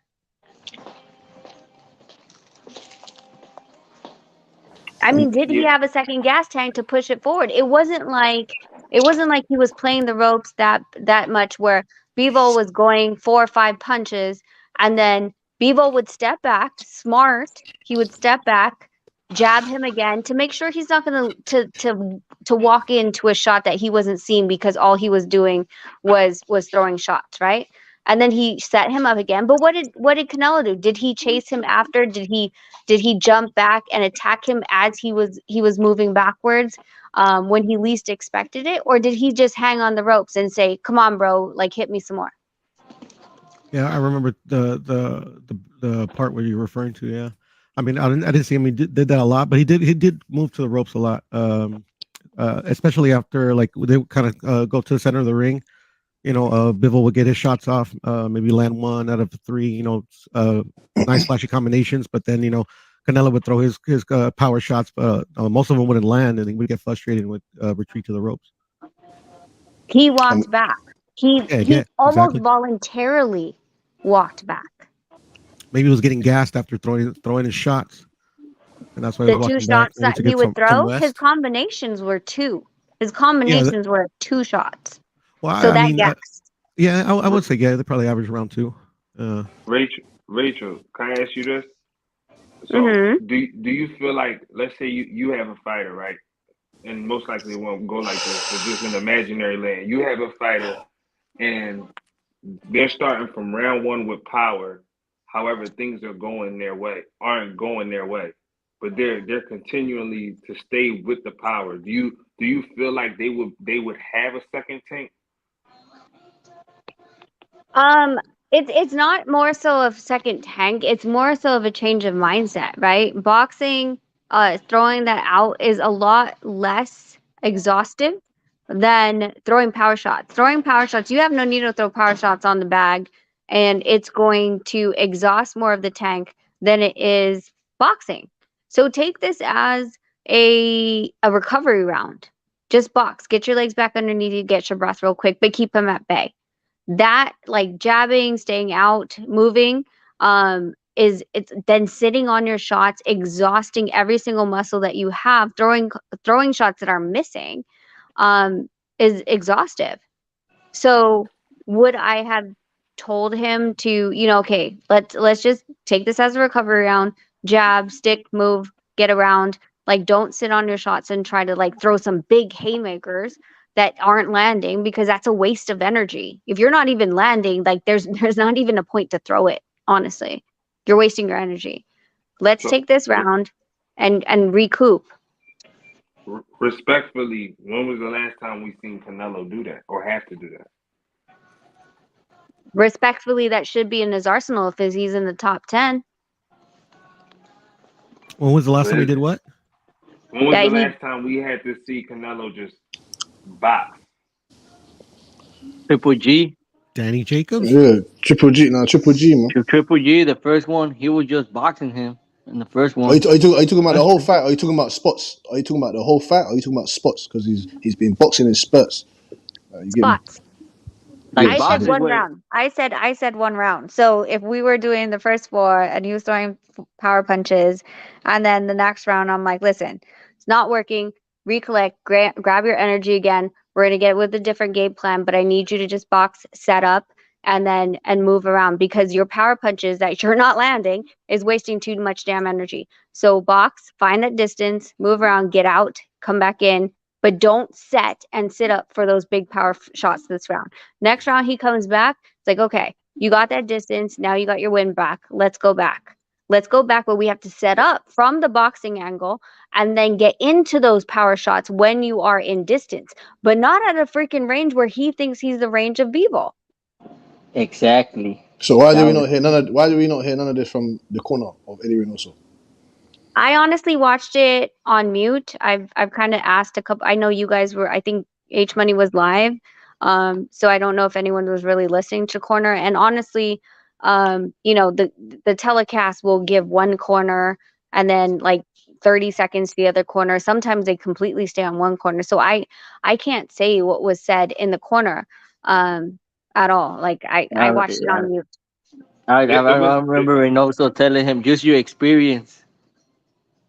Like he was telling him that. Well, which he one? said use your experience. He said pick it up. Yeah, but I forgot which rounds. He even said it, bro, in Spanish. That was like around, I think, like round 10. He said use your experience. Nonchalant instructions. That's nonchalant instructions. He should have been given the instructions that Richard Donner just explained just now. Yeah, you say use your experience. Okay, let's use Nonito as an example. Use your experience. Which one? Boxing, Ubali, Caballo, knocking out someone like Darchinian? Which experience? Be a little bit more specific. We have 59 seconds and you wasted 10 seconds already telling me to use your experience. Which one? Be more specific. Boxing or punching? Which one is it? Being slick or going or pressing forward and making this a dirty fight, making it heavy for people? Which one? Because the experience that we know, you guys were saying earlier, is he's been pushing forward. He's been bullying these guys around in the division because he's such a big fighter. So you get in a head-to-head with him, he just has to raise his forearm, push you back, and then follow up, and you're within his distance, right? And you're right there. And most of the time he does that when you're against the rope, so you can't move back. There's nowhere for you to go. You're going to bounce back off the rope right into his range again. So which experience? Let's be more specific. We have 59 seconds. Hey, Reynoso explained it more to Valdez and to Canelo, bro. Reynoso was telling Valdez what to do, but what the hell? Reynoso was telling Canelo what to do. That's why you have trainers in the first place, to be your third eyes, or corners to be the other eyes that you can't see on the outside, on the third eyes, or where you can see what's in front of you, but you can't see what's around you. And that's why you have corners that can guide you to say the right thing for you. But if you're gonna allow it to to say use your experience, I mean, why am I using you for, if you ain't gonna tell me to, I don't know, move your head, press forward, do a little shift here and there, or whatever it is. But if you're gonna say, hey bro, this is your fight, use your experience, okay. You know what I'm saying? And that's the thing is that, like, one of the things that I'll tell you right now, one of the things that we've talked about numerous times.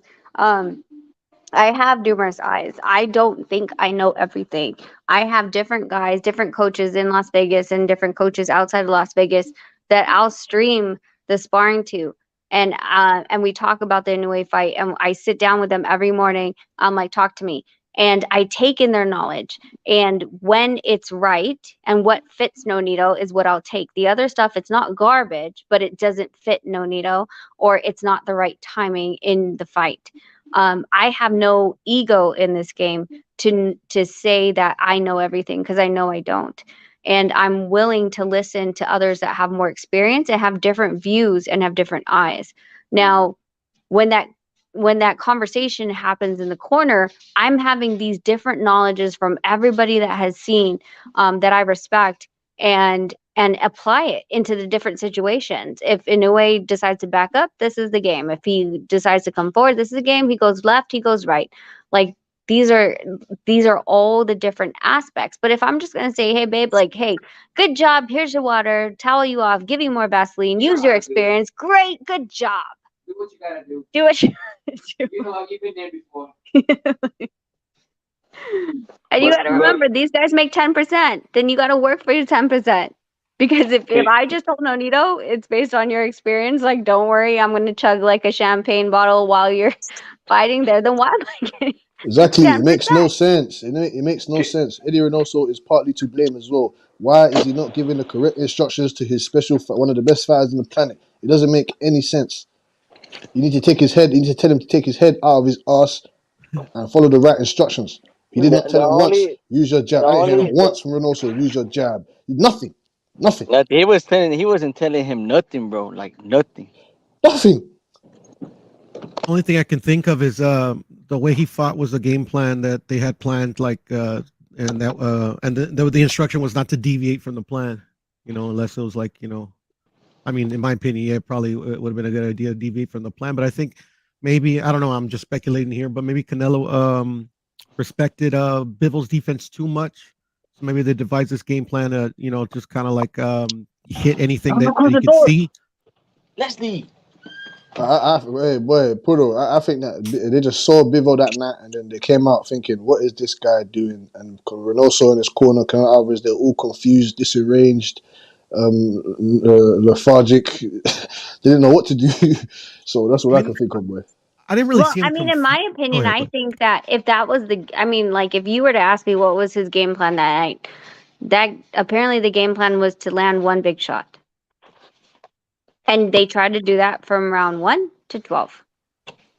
But my thing is, can you blame them if it's been working for them? Yes. It has been working. For 168 pounders. It worked for 175 pounders too. No, 175 pounder that was shot was not on the level of Bivol at that time. Yeah, Canelo got cooked. We gotta accept it. It is what it is. Canelo got washed. He's still great. He's still pound for pound, but he got washed. It is what it is. It's nothing we could say to make it up. It is what it is. I guess, like, if you were to ask me, like, is like, was that his fault that they planned it that way? In my honest opinion, and no disrespect to anybody, yeah, that was your fault because you moved up to 175, and Bivol was a different type of fighter at 175. He was more of a boxer. He knew how to control that range and distance, and he hasn't shown any other type of way of boxing.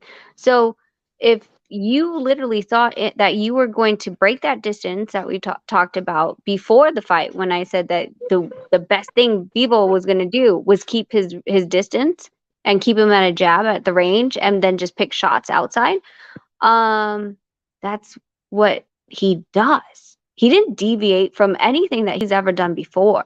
So is it his fault? I honestly, no disrespect, would say yes, because this wasn't a different Bivol that came out.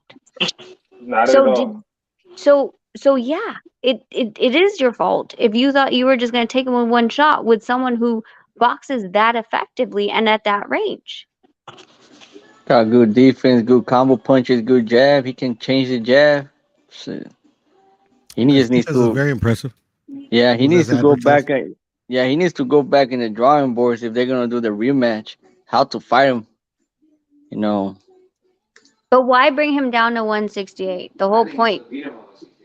Oh, Nonito said he'd still beat him at 168. I believe so. I would favor Canelo at No, I said this already. He beat him at any weight, 154, 160, 200 pounds. It doesn't matter. He's going to smash him again. I'm telling you. I mean, the fight was like, I mean, a lot of people saying domination. I didn't see domination, to be honest. I saw Canelo fighting like shit, and Bivol doing his thing. No, it wasn't domination like that, Paulo. Obviously, I'm saying it was what a calculated impressive domination. was the defense was impressive by both fighters, Both especially fighters. by Bivol. It was a calculated domination. Like he done it calculated, like so calculatedly and decisively. It wasn't domination where he was eating overhand rights all night or something like that. You know what I'm saying? Like he just beat him at his own game. Like beat him at his own game. Canelo Alvarez tried to do his one shot madness. It didn't work, and then Bivol just beat him with his boxing IQ, his footwork, his legs, his jab all night, and that was it. Yeah, well, that's the thing though. Like Canelo did something that he hasn't done in a long time is waste punches. Like I couldn't give you a year or time frame, but as much as I can remember, maybe I would say 50, if you want to put a number, 10 fights back, he's been very economical and very accurate with his shots. Like in these, some of them were accurate, even though Bivol did a good job at blocking them, but he threw a lot of shots, and most of them were missing. I mean, based on the CompuBack's punch stats, though, Alvarez landed 17% of body landed. Bivol landed 21%. But then when it comes to jabs, it's 4 versus 11, and then when it comes to power punches, 27 versus 36. So, I mean, as much as you're saying he didn't outwork him, I mean. No, I'm not saying he did outwork him. I'm not saying he didn't outwork him. I thought he did outwork him. But okay. I was just saying, like literally, Canelo's been very accurate and economical with his punches, except for this fight. Like this fight almost kind of reminded me of pre-Floyd, where he was just throwing lots and lots of punches and pressure. Not intelligent pressure like he's been showing in his previous. That had to do with Bivol though, Puro. I'm sorry to tell you, that had a lot to do with why would that have to do with? Well, I mean, actually, I agree with you. That's what I'm saying. Like, that's what I'm thinking. Maybe going into the fight, because Bivol does have the best defense in boxing. Maybe they thought, okay, we're gonna try to wear out his body, kind of like Callum Smith. It just the problem was just Bivol held up really well, and he never That's what I said. These guys are built differently from them. Russian guys are built differently. That's what I'm saying. Like the Filipino guy, all those guys are built differently. That doesn't matter. I mean, you go in there with a game plan, and that's the gamble you take, right? It's worked in some fights. It hasn't worked in others. Russian, English. I mean, it don't matter about skills. It's about skills. Yeah, it is about skills. Exactly. There you go. It doesn't matter. It doesn't matter. I don't give a fuck. A human being is a human being. Exactly. Some people may train harder than others. I like for me, all the trainers that I've been with, they told me that I'm the hardest working guy they've ever trained. I was with Kenny Adams, and he has 29 world champions. He compared me. The hardest people that he ever trained in the gym was me and Edwin Valero. But he said that I was just on a different level when it comes down to it. You can't tell me anything. You know, they have to. He has to stop me, and that's the thing with all my trainers, is that they always tell me to stop. You know, because I just don't stop. You know, doesn't mean anything. It's just your mentality going in there. But everything else, it doesn't matter who you are. It doesn't matter where you come from. It's how much you want it, how hard you train for it, and it goes from that. Human being is human beings. You know, man to man. That's just pretty much how it is. Hey, no need to talking about Edwin Valero. Is it true that Mikey say in sparring, bro, that he'll come for your head just to try to knock you out?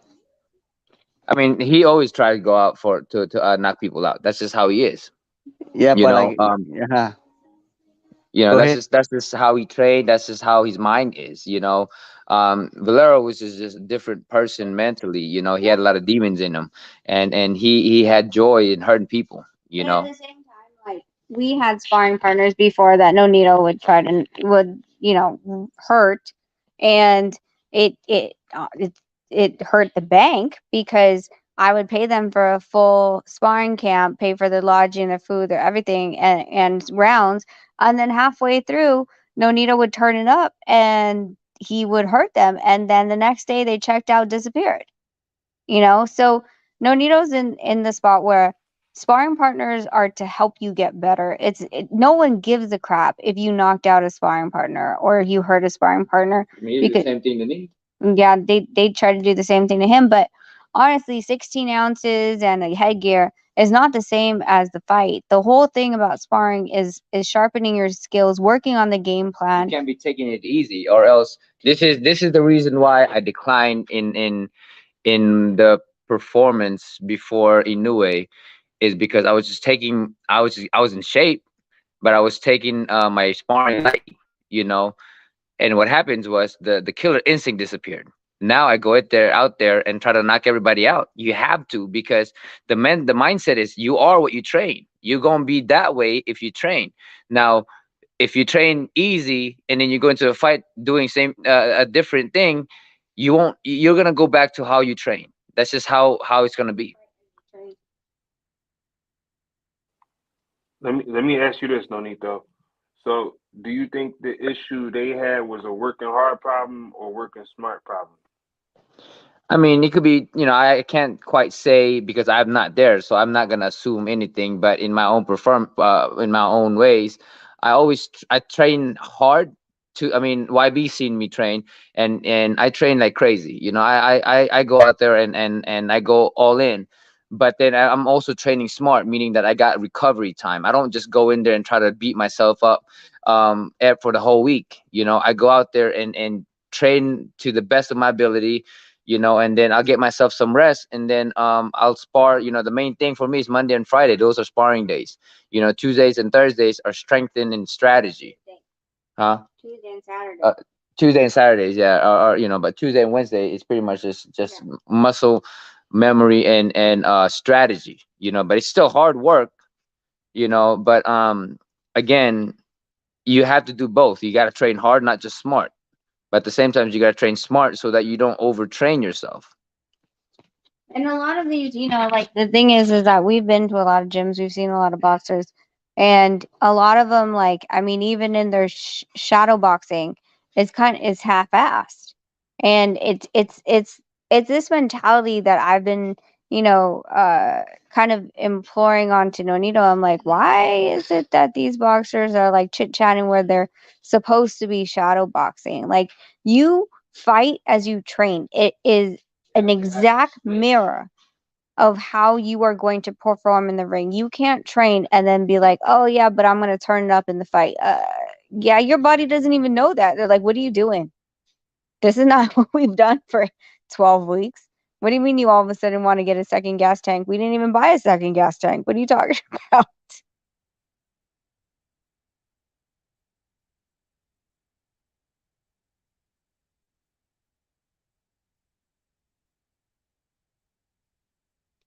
Hello?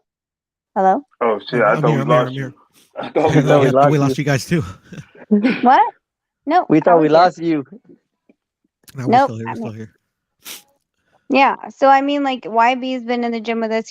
We sparred Monday, and then Tuesday he did the catalyst, and then today he hit a 5.0 day, without the catalyst and 8-ounce gloves, I believe, on the bag, 10 rounds, I believe. So I mean, like we work hard, and that has to reflect in the ring. But if you take it easy in camp, then that's what's going to happen in the ring.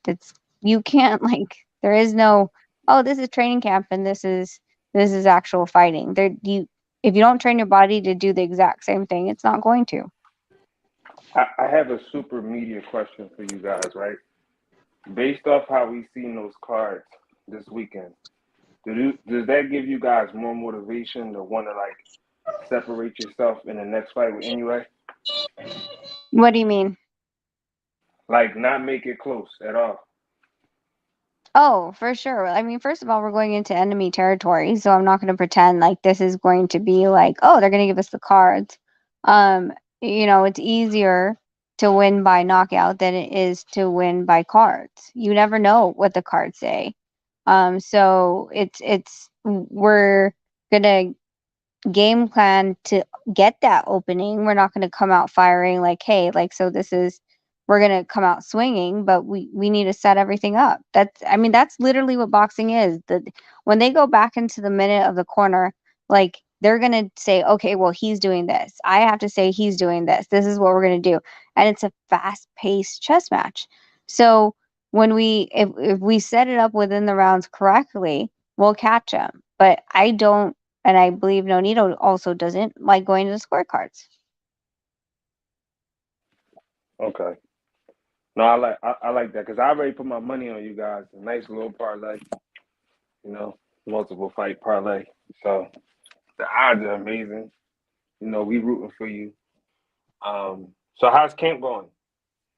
Camp's going insane, and like YB saw it yesterday. It's funny because I guess people thought that Nonito was wearing a weighted vest with the catalyst, and it's not a weighted vest. So they were like, why is he punching so slow? It's like, okay, well, you have 100 and what were you at? 180 by the time we maxed it out. Yeah.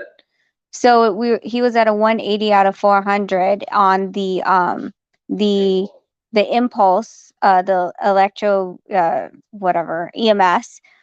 So it was contracting his muscles to a point like, okay, contractions are like you're giving birth, right? So that contraction is all over his body, and it's getting his fast twitch muscles. But this is an all over body experience. So it's his back, his arms, his chest, his glutes, his legs, every single thing. So if he's punching slower with that damn thing on, yeah, you're damn straight, because you're contracting your muscles completely while he's moving. And he always continues to step it up. We explained this whole system in addition to the Sunto, which we kind of broke it down for YB earlier today. We showed him, we're like, listen, this is, Nonito had worked with the strap on, his chest strap on, and then he showed YB, he's like, that's my heart rate. This is how high my heart rate went today. This is my average heart rate. This is how many hours I'm supposed to rest. What is it, 27 hours? So he's supposed to rest 27 hours, and then and then by that time it'll be sparring, right? Because he's off tomorrow.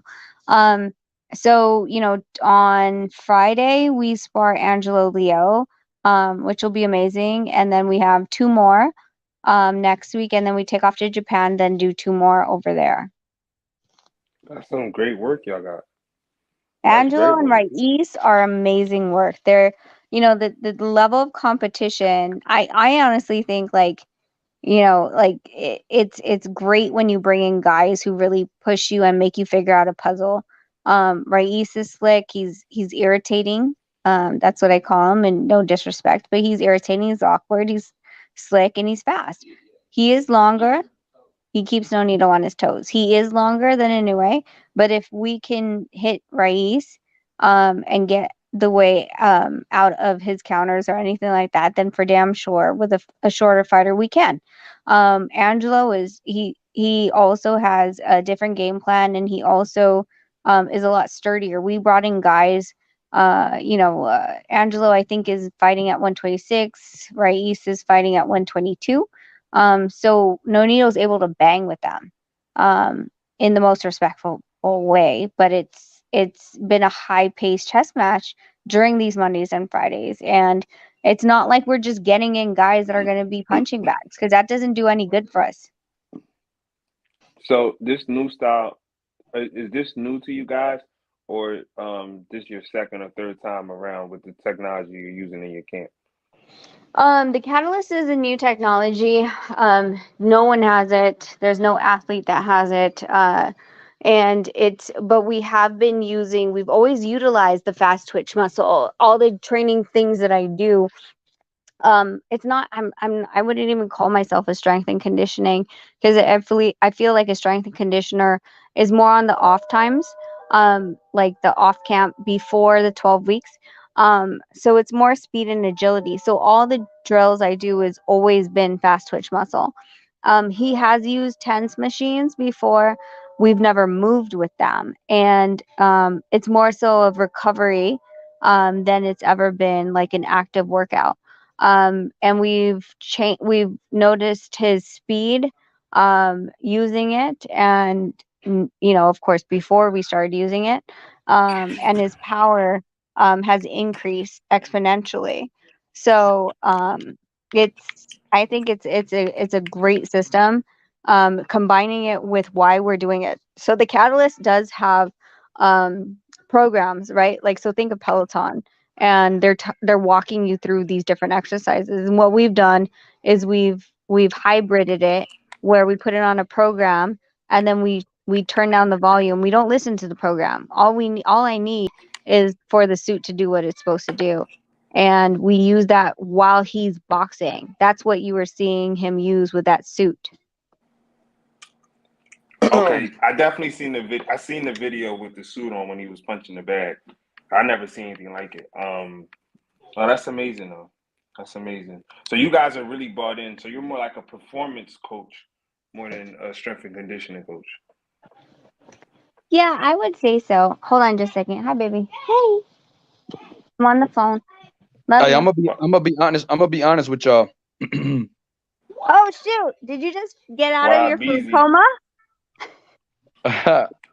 Hey, I'm gonna be honest. Rachel Nonito says he doesn't work, every day to the maximum. I don't believe him. I'm in the gym and I see different. So Nonito doesn't know how to rest. He thinks he's resting, but he's not. And he pushes it to. I've never seen a fighter work this hard. You know what I mean? I'm gonna be honest. I've never seen a fighter work that hard before. And even on the days that he's supposed to be doing light work, damn near 40 years old, man. The guy is a true. You mean in person? Yeah, in person, I never seen a fighter work that hard, man. Like I be with all them guys, man. Like Morel, I be at the gyms. You know what I'm saying? Like and it's, they don't work hard like Nonito, bro. Like he doesn't know how to do a light rep. If that makes sense, there's nothing light with him. He may think he may not be sparring that day or something like that, or he may be, rest, like supposedly having a light day, but he doesn't do anything light. Today was supposed to be light, YB. I told you that. No, it's not light. I got tired of watching them work. Just watching them, just being there, I was tired. You know what I mean? So he's just a different breed, man. He's just a different breed. Like I'm gonna just say that. 39, 40 years old, man, going to be 40 this year. It's amazing to see. But check out Young Billy Boxing. YB got videos of Nonito hitting the bag. He got a few videos. I forgot. Yeah, I do. Yeah. What's fun is that YB gets to see me play like a video game. And he'll see me giggling in the corner. Yeah, he's a machine. He's a machine though, man. Like he's a machine. Nonito could do it all, and he has like it's a world class environment in there, man. He's just that's how he's able to stand the test of time, man. You know what I mean? He's been doing it, over 20 years as a pro. So, this guy's a monster. AYB. Hey, Rick. Would you say Nonito is locked? Would you say he's locked, like laser focused? Locked in. Yeah, I mean, like for me, I feel like if I feel like he couldn't be more focused on the task at hand. You know, like as cool as I am with him and stuff like that, like as much as I like talking, I don't really get a chance. Like I don't talk to him while he's working out. He's just on a different different wave. Like he's locked in, the facial expression. I mean, it's all business. You know, then he turns into what he is like on YouTube, where everybody talks to him. He's like that after he works out. But until then, man, that whole 2-3 hours that he's in there, I mean, it's, you know, this guy doesn't rest. I don't know how he does it. I don't know how he does it. Then he's YB saw him change the timer today to a 30-second rest on 10 rounds. Yeah, he doesn't. 30-second rest. This guy is just a monster, man. And like, you know, the way he hits the bag, you know, that's how he trains. I mean, like yesterday he did strength and conditioning, and that video of him in that Catalyst bodysuit was after he had already did, you know, his strength and conditioning work. And that guy, he couldn't feel his arms, you know what I'm saying? And he was still cracking, you know, like 160 pounder, 154 pounder. Like that's how hard he hit. So yeah, like the guy just I mean, and then you got to think, you know, he was training Jesse Vargas too, getting ready for this, you know, the last month. You know what I mean? Was he the head coach? Yeah. That's yeah. right. No. His dad was the head coach, unfortunately. Okay. Yeah. So we couldn't, like, whatever happened in the corner, we couldn't do anything because it had to be up to his dad. And, you know, he's been with his dad for so long, and, you know, that's a relationship we're not willing to step on. All we did was help.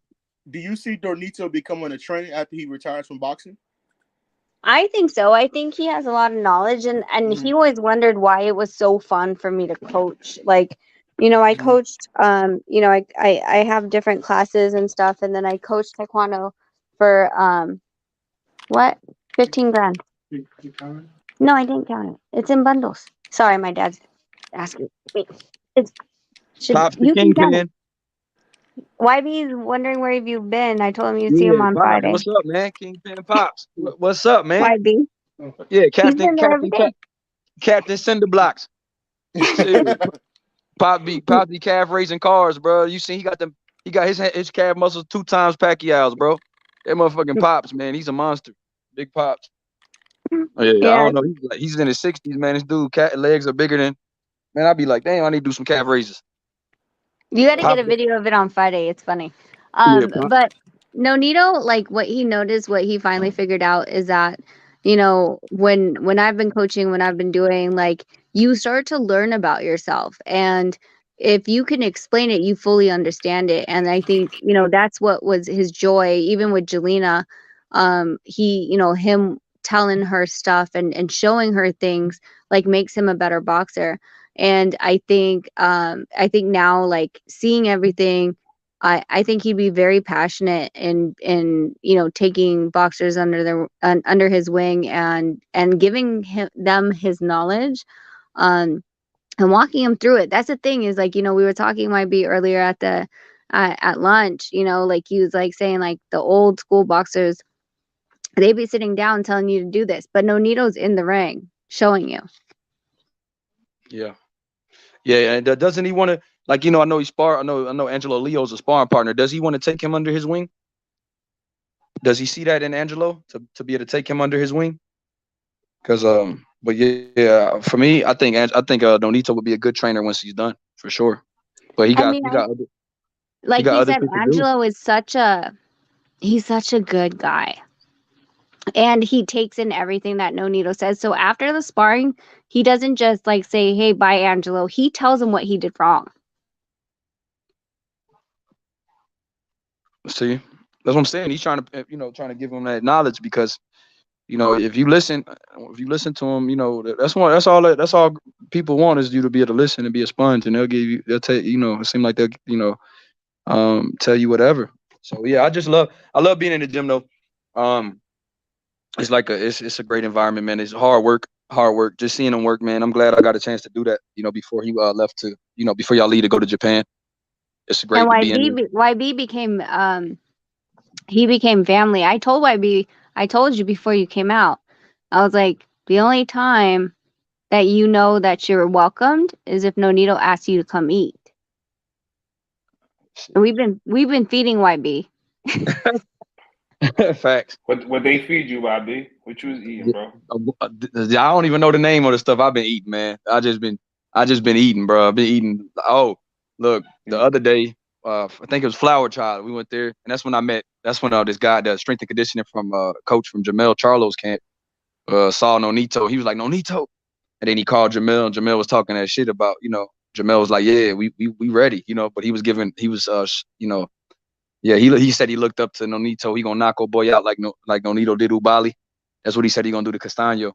So it was just like a spot called Flower Child. They've been putting me on some healthy food, but it's been a lot of food though. Yeah, so Flower Child, we introduced YB to not fully cooked meat. It was medium rare steak with cauliflower risotto and sweet potatoes. And then we fed him another plate because he's 2 times Nonito's size. And he's like, no, I'm good. We're like, motherfucker, you're still hungry. Shut the fuck up. So we ordered him another one. And then today we went to Shabu Shabu, which is a Japanese style, like it's a hot pot and then you cook your own meat, right? And Nonito likes it because he can drink the broth, which is really healthy, and the vegetables in it, and then have like clean meat with nothing else. So we introduced him to that. But I told him, I was like, listen, this is legit like what we eat. Like we eat always after training, because the thing is, I only eat once a day. I intermittent fast. Nonito probably will eat again tonight. But what we eat is not smothered in sauces and calories that we're not going to utilize, and it's going to end up turning into fat and garbage and junk. We eat really clean. We ordered a bowl of rice that freaking sat there. No one freaking ate it. YB didn't want to touch it. And I told him, I was like, dude, we ordered that for you. Why didn't you touch it? Look, I'm trying to be like them. I'm gonna eat whatever they eat. You know what I mean?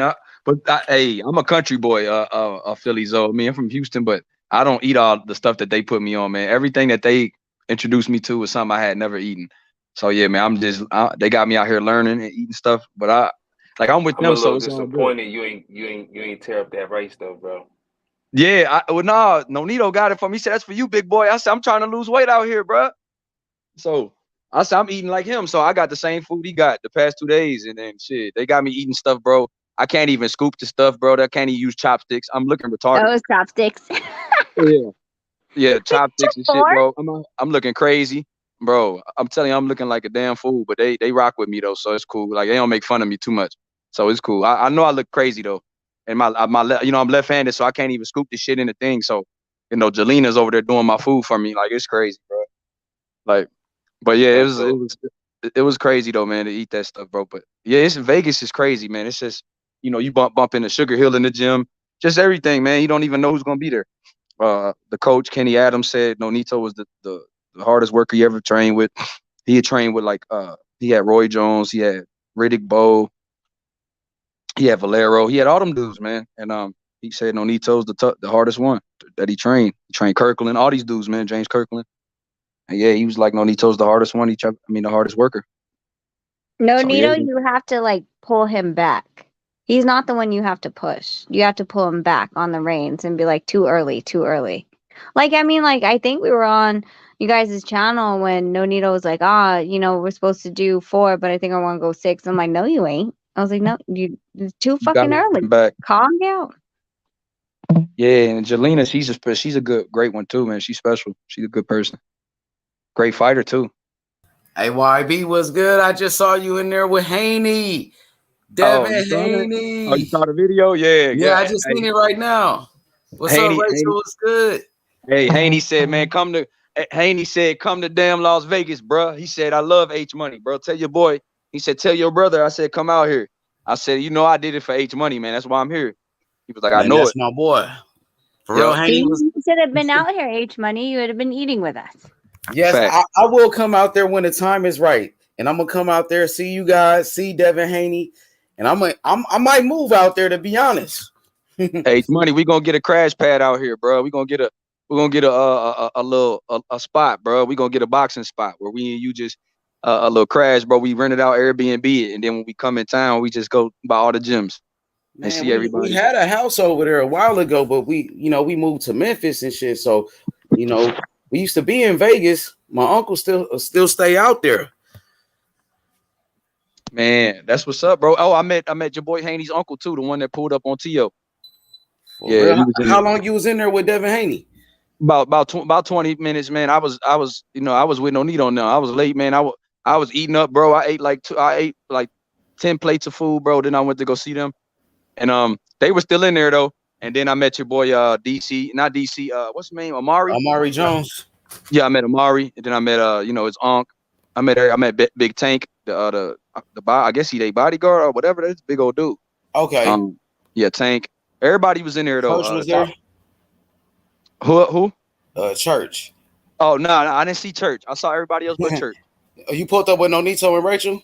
No. I see Rachel and them left when we went to eat, and then I went to the gym. I went to go look for a charger for the laptop, man. So yeah, bro. But Uncle Bill cool though, bro. He was cool with me. Bro. He was like, yeah, you family to 8, so you cool with me. Hell yeah, man. That's what's up. Why? He said that Young Billy boxing. He said that. And when you gonna drop it? When you gonna drop the video with Devin? The one that man, look, I couldn't get that much footage though, bro. I couldn't look because he was moving around, and then my GoPro was acting up, bro. It was acting up when I was at the gym with Nonito, so I started using my phone. So I got a little stuff on my phone, but yeah, he said he's staying here to the end of the week. So they said they ain't leaving until Friday, so he said he's gonna be in the gym. Yeah, we're off tomorrow, YB. So I'm gonna go by there too. I'm gonna go by there too and go see him for And he did. He was like, man, I told him to do a drop for you, H. He was like, man, H got to come to the gym, bro. He said, I want to meet my bro in person, bro. He go to war for me, bro. So he gotta get this drop in person. Yeah, I love Devin Haney, man. He a good guy, man, and he going for greatness, And one thing about it, Devin Haney's the WBC world champion, and so is Nonito Donaire. They both from the Bay Area, and they go into your backyard, and they want the smoke. So I respect it and I love it. Man, I got love, bro. I got love for Nonito though, bro. I had never talked bad about him before he ever came on the stuff. You know what I'm saying? I always said he was great. Then meeting him, then seeing his work ethic, bro. You see a legend work. Now, you got to take that back to the guys like I'm gonna show them videos to my boy Morel, man. Because Morel work hard, but I want to show him Nonito, man, at 40, bro. That boy be doing it. Pushing. Dude, I need to get camera footage on my B's his reactions whenever I would call out combinations and Nonito would execute it. Yeah, how hard he be hitting that fucking the shifts and shit. How hard he be hitting that goddamn bag. I'd be like, damn. Because Nonito 120. I mean, he fight at 118. This motherfucker is a monster. Like, I don't know how they stand up to that power, bro. That motherfucker Nonito be cracking with them 16s on. That shit be. He had 8s on today.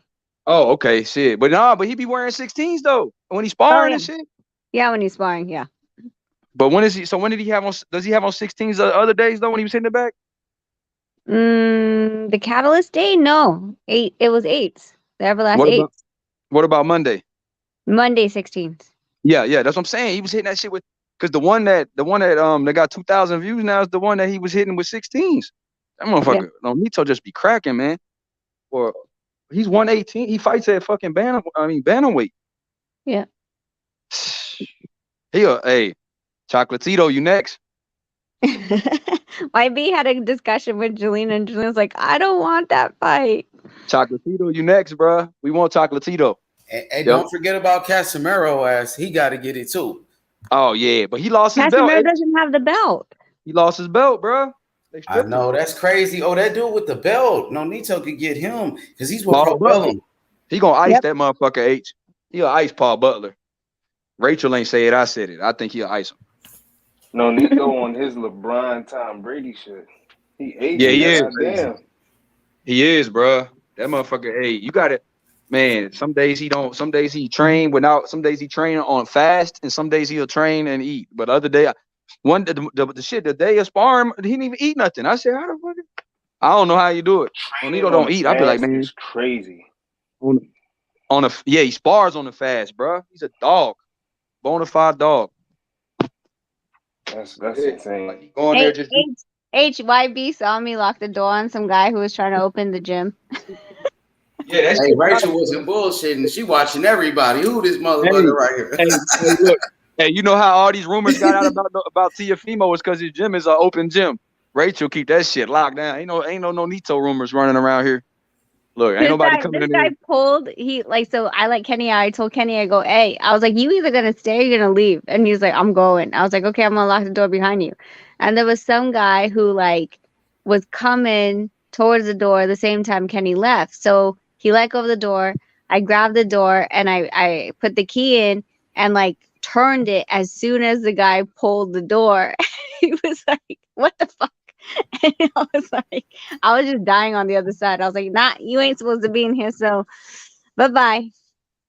Yeah, Rachel mean, man. If she don't rock with you, she mean with it.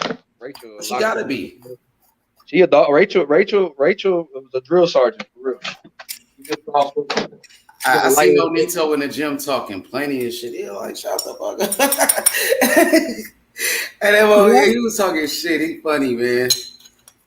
Yep. He got, was it 90 seconds? He's like, "Fuck you within 90 seconds." I was like, "That's literally." I'm like, "That's what the clock says." Like, what did I just make it up? He told Jelena, "Fuck your 60 seconds." I know. I heard him. He's like, "I'm just playing though." Hey, bro. Hey, your boy, H. But yeah, man, Devin Haney love you, bro. He told me to tell you that. Bill Haney said, "Man, we gotta meet you, bro." He said, "Get your brother out here, bro." I said, "I will, man. I'm gonna get him out here one day." He said, "YB?" He said, "Man, how come?" He said, "We got to get your boy out here, bro. You got to drag H out of Memphis, bro. Bring him with you." I said, "I got you." Mm-hmm. Yeah, we definitely gonna pull up. H Money, bro. Devin said, bro. He said, "Man, H Money, man. That's my brother for always." He said, "I love that dude, man." He told me to tell you that. Man, I love him too. That's my boy. I'm gonna YB. I'm Guy Smoke. Every Butch Philly Zoe. I'm gonna bounce out real quick. I gotta take care of the babies. If you guys are still on later on whoever channel, I will visit. But thanks so much. Kingpin, Nonito. But H, we have been taking care of YB, making sure that he's fed while he's in pain. Yeah, I mean, Rachel, thank you. I want to thank you and Nonito for taking care of our brother. We appreciate that. Thank you so much for treating him like family. No, of course. I'm part of the family. We always run on energy, and I didn't know, like the thing is like we vibe here, but Nonito runs on energy. So if he sees you, Monday he didn't feel it because of course he was sparring, so he didn't feel it. But yesterday he's like, "Nope, bring him the food," and then that's it. And I texted YB after that. I go, "Listen, if you, I think I told you like Sunday or Monday, I was like, if you get invited to food, you're fam. Everyone else that says they come to the gym, it's like, yeah, okay, whatever. But you come to food after the gym, that means that's where he's relaxed and he gets to talk shit with you and he'll tell you stuff off the record and he'll tease Jelena, he'll tease you, whatever. But let me take care of these little rugrats and I will be back later. All right, Sarge. See you Friday. My camouflage pants today? Yeah, see you Friday. Got the camo on and shit. Yeah, see you Friday. All right, I'll talk to you guys in a minute. Bye. All right, bye. YB, my boy in there with Haney. Hey, that boy Haney, man. I told your boy Bill Haney, man. Bro, that boy gave me, man. I gave Bill you know what I'm saying? I gave Bill a big ass, you know what I'm saying, handshake, bro. I was like, man, you know what, Bill? All that shit. I said, man, I just want y'all to bring these belts back, dog. I told him, I said, Bill, bro, I love y'all boys, man. Just bring the belts back. All that other shit, man, is nothing.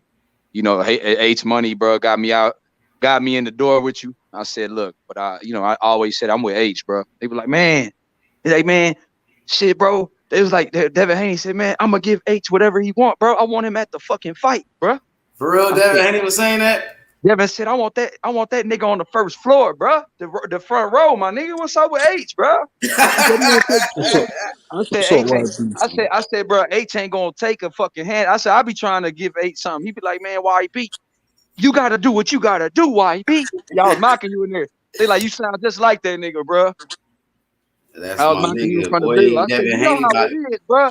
I said, I want to be there, bro. But when the time is right, but right now it's Haney time, and it's always Haney. I was doing that shit. They said, yeah, bro. They said H is your bro for real. I said, yeah, bro. I love that dude, H, bro. They was like, yeah, we love that boy too, man. I said, H is my brother, fool. They was like, yeah, man. They was like, bro, you welcome because you with H. I said, for sure, bro. I said, that's my brother, He said, H put in the word for you. That's what Bill said. He said, also, I checked out your shit myself, Young Billy Boxing. He said, man, I'll be going over there sometime after the fights. I don't be writing in the chat, but I listen to y'all. He said, I listen to your channel and shit, your post-fight. Man, respect, YB. Hey, man, I'm proud of you, brother. Keep grinding, bro. Man, appreciate it. Appreciate Hey, I it, like bro. that shit. That's why I'm always, on that in the DM, I'm always sending you, some little motivational shit. Might be, out of left field sometimes, but you know what I mean. Yeah, for sure, bro. Hey, Yeah. bro, I see big things coming for you, man. That shit is tight, man. And I got to figure out a way to put some increments, man, together so we could, make something happen, Captain. Yeah. I be in the field. That's cool, man. That's tight. That's good shit. Yeah, H next. Money, man. Hey, You guys are Philly rocking Zoe. together. I ain't forgot about Boogeyman Boots because Theo Clayton them talking that shit. You know what I'm saying? His team, because his team trained Raees Salim, Philly. They said, man, Boots ain't never fought a 147 pounder like us, bro. We built different. They said he ducked us twice. They was like, I know you on your boy Boots. They told me, they said, I know you riding with your boy. Because I was telling them, I said, Boots ain't nothing to play with. I said, in all due respect, because Theo Clayton, man, he been inactive. You can't fight Boots off of inactivity. I said, man, y'all ain't fought since y'all fought Lipinets, and Boots fought Lipinets and Delorme since then. I said, bro, this dude is a killer, bro. They was like, he beating up on 140 pounder. I said, the same 140 pounder you got to draw with, or that you you know what I'm saying? The same 140 pounder that you didn't beat, that you didn't knock down, or didn't drop, or didn't stop. But you saying Boots is only stopping 40 pounders? Didn't you fight Lipinets? So they got mad. They kind of got mad at me, bro. His team kind of got mad at me, but yeah, bro, because I was like, I'm not gonna be fake and be like, yeah, Boots ain't, because I called him Boogeyman. So I was like, yeah, that's the Boogeyman, bro. Y'all fighting the Boogeyman. He said, well, how can the Boogeyman turn us down 3 times? Hey, did they say Clayton at least look good though? They said, yeah, Clayton looked good, bro. I mean, they showed me a lot of footage because he was in California, but they was there for Raees, his sparring session with Donaire, with Nonito. Okay. So his head coach was there with Raees, and they was talking that shit because they heard me talking about. I was like, man, I was asking about. They was talking about Spence and Bud, and then I started bringing up Boogeyman Boots. I was like, shit, don't nobody want to see that boy from Philly. They was like, man, we fighting him this week. They like, we've been calling him out. He been ducking us. I said, man. I said, man. So they gave me their number. Time I said, I'm gonna call you when we stop Boots. I said, man, now if Boots stop him, make sure you still call me and tell me I was right. Yeah, I was like, make sure that you really call me if Boots is right. You know what I'm saying? Because I ain't like that, bro. I'm not fake. At least they believe in him, though. They got to. I said, you got to believe in your fighter, but I believe in Boots. Yeah, Boots. They like, what you got connection to the gym? I said, nah, I never been there, bro. I don't know him like that. They like, don't be trying to give away our game plan. I said, bro, I don't even know the dude. I'm just telling y'all the dude to fight, bro. I study film on him. He can fight. Ain't nobody running line up to fight Boots. YB. YB, what you saying, man? When you said to them you got to draw Lipinets and that, what did they say exactly? He was like, it's different. I said, how's it different? I said, Boots stopped Lipinets. That's the same guy y'all went to a draw with. You told him that? So you pulling for Boots. Okay, we understand. We got it, YB.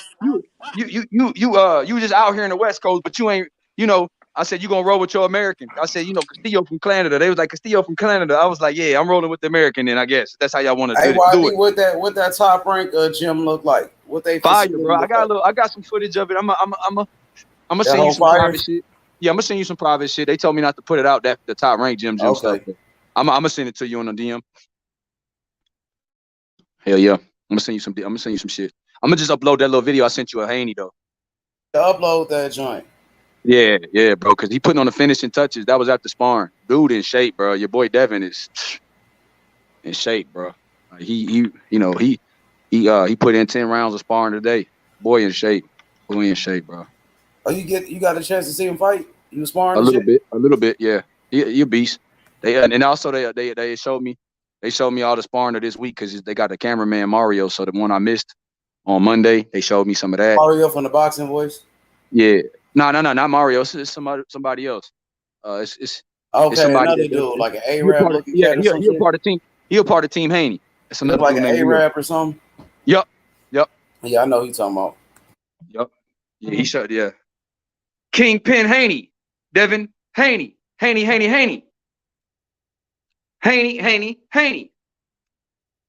Yeah, bro. Devin Haney, bro. H Money, we in the building, bro. Appreciate that shit, fam. We at the top rank gym like it's nothing. Haney gonna fuck up Kambosos. What was your most Haney gonna impressive? beat What happened? Kambosos.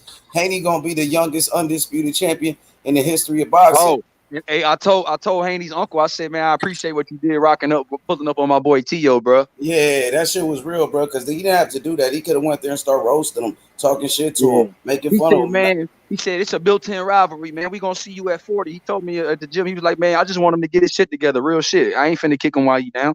He said we grew up with his pops, like his pops a real nigga. He said we got beefs and shit, and we got disrespect, when we was building up the fight, but we actually fuck with it. I mean, he said we ain't no enemies. We just gonna fight one day. He said it ain't even that like that. You know what I'm saying? Of course, Haney it's was like talking to me about Tio a month ago when they first got with Top Rank. He was like, man, what about that Tio fight? Because they was like, people was talking about the Loma shit, and on the third fight, he was talking about Tio. You know what I'm saying? Yeah, that's cool. They want to fight Tio if they go up to 140. Oh shit, Kevin Fuentes said Clayton is another bum. Boots is fighting H Money. That shit is wild. Damn. So they ain't gonna give Boots credit if he fight a real welterweight. You get what I'm saying, bro? Boots can't win, bro, unless he fight a champion. Some fighters don't get no credit no matter what they do, but other fighters do. That show you that the expectations for Boots is great because that motherfucker for real. Then And like they be me, having double standards. if you can't get no credit, that means you're a great fighter. That's what I think. They got high expectations of you, bro. Like that's what I'm starting to think. Like if you can't get no credit no matter what you do.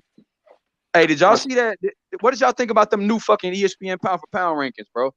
Yeah, I seen it, bro. I like that Crawford is number one, but I seen that had Inouye number two. I was like, I don't know about that. I like Inouye, but number two, I don't think so, bro. He said Bivol number 8. Yeah, I told you. You see H. I told you Bivol should be on the pound for pound list. Yeah, They was somebody want to join to make sure they ain't no troll. Let's see. Yo, what's up, Doomhead? Doom.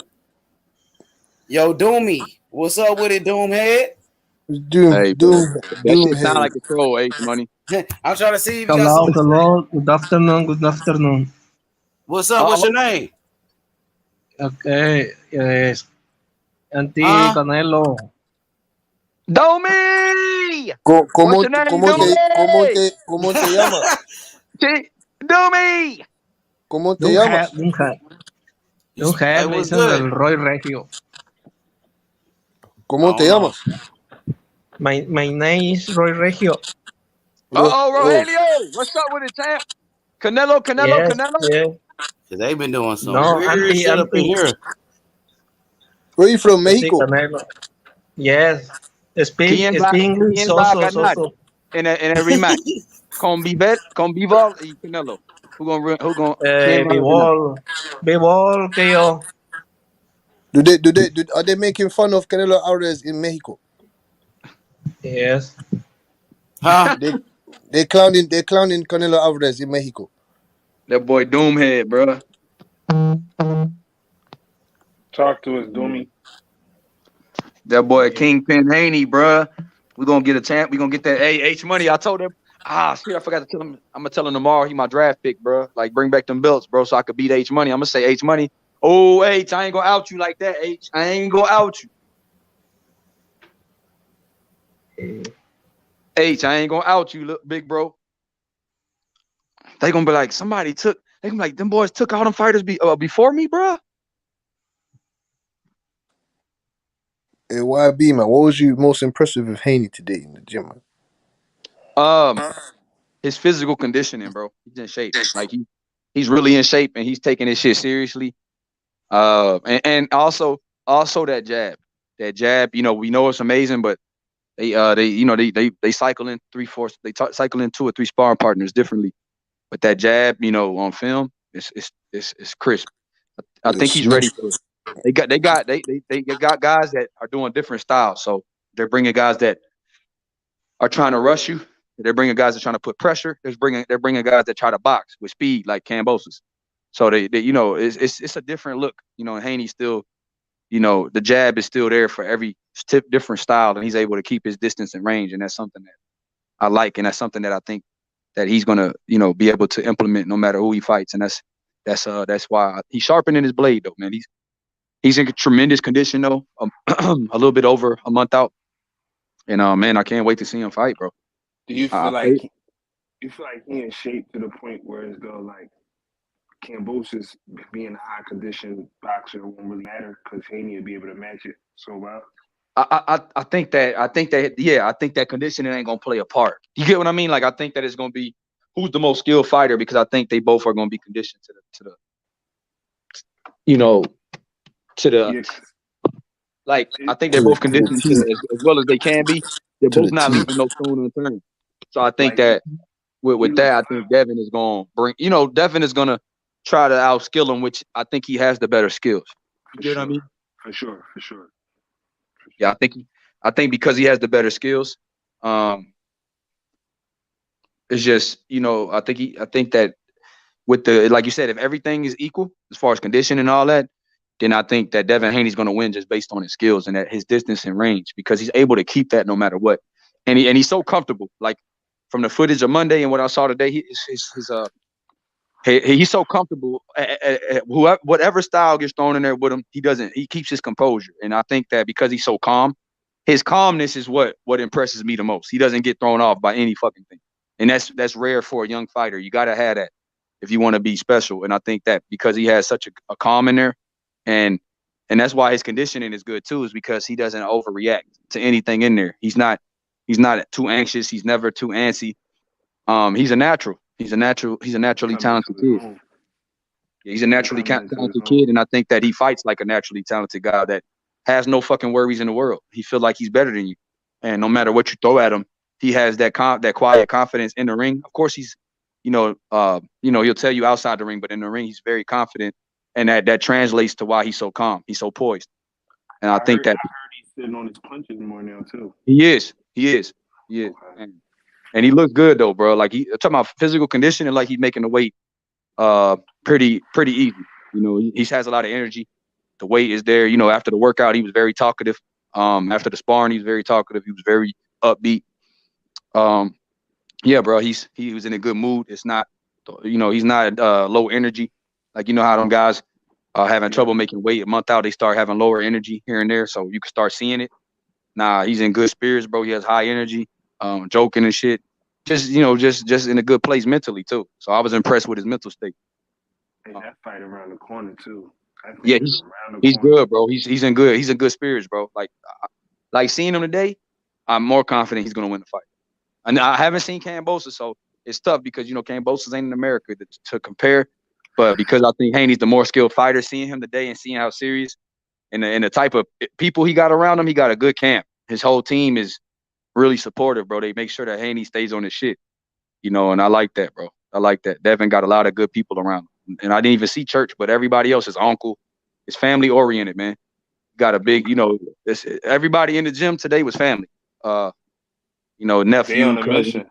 Yeah, they on a mission, bro. Everybody in the gym was kinfolk. So, Devin them for real, bro.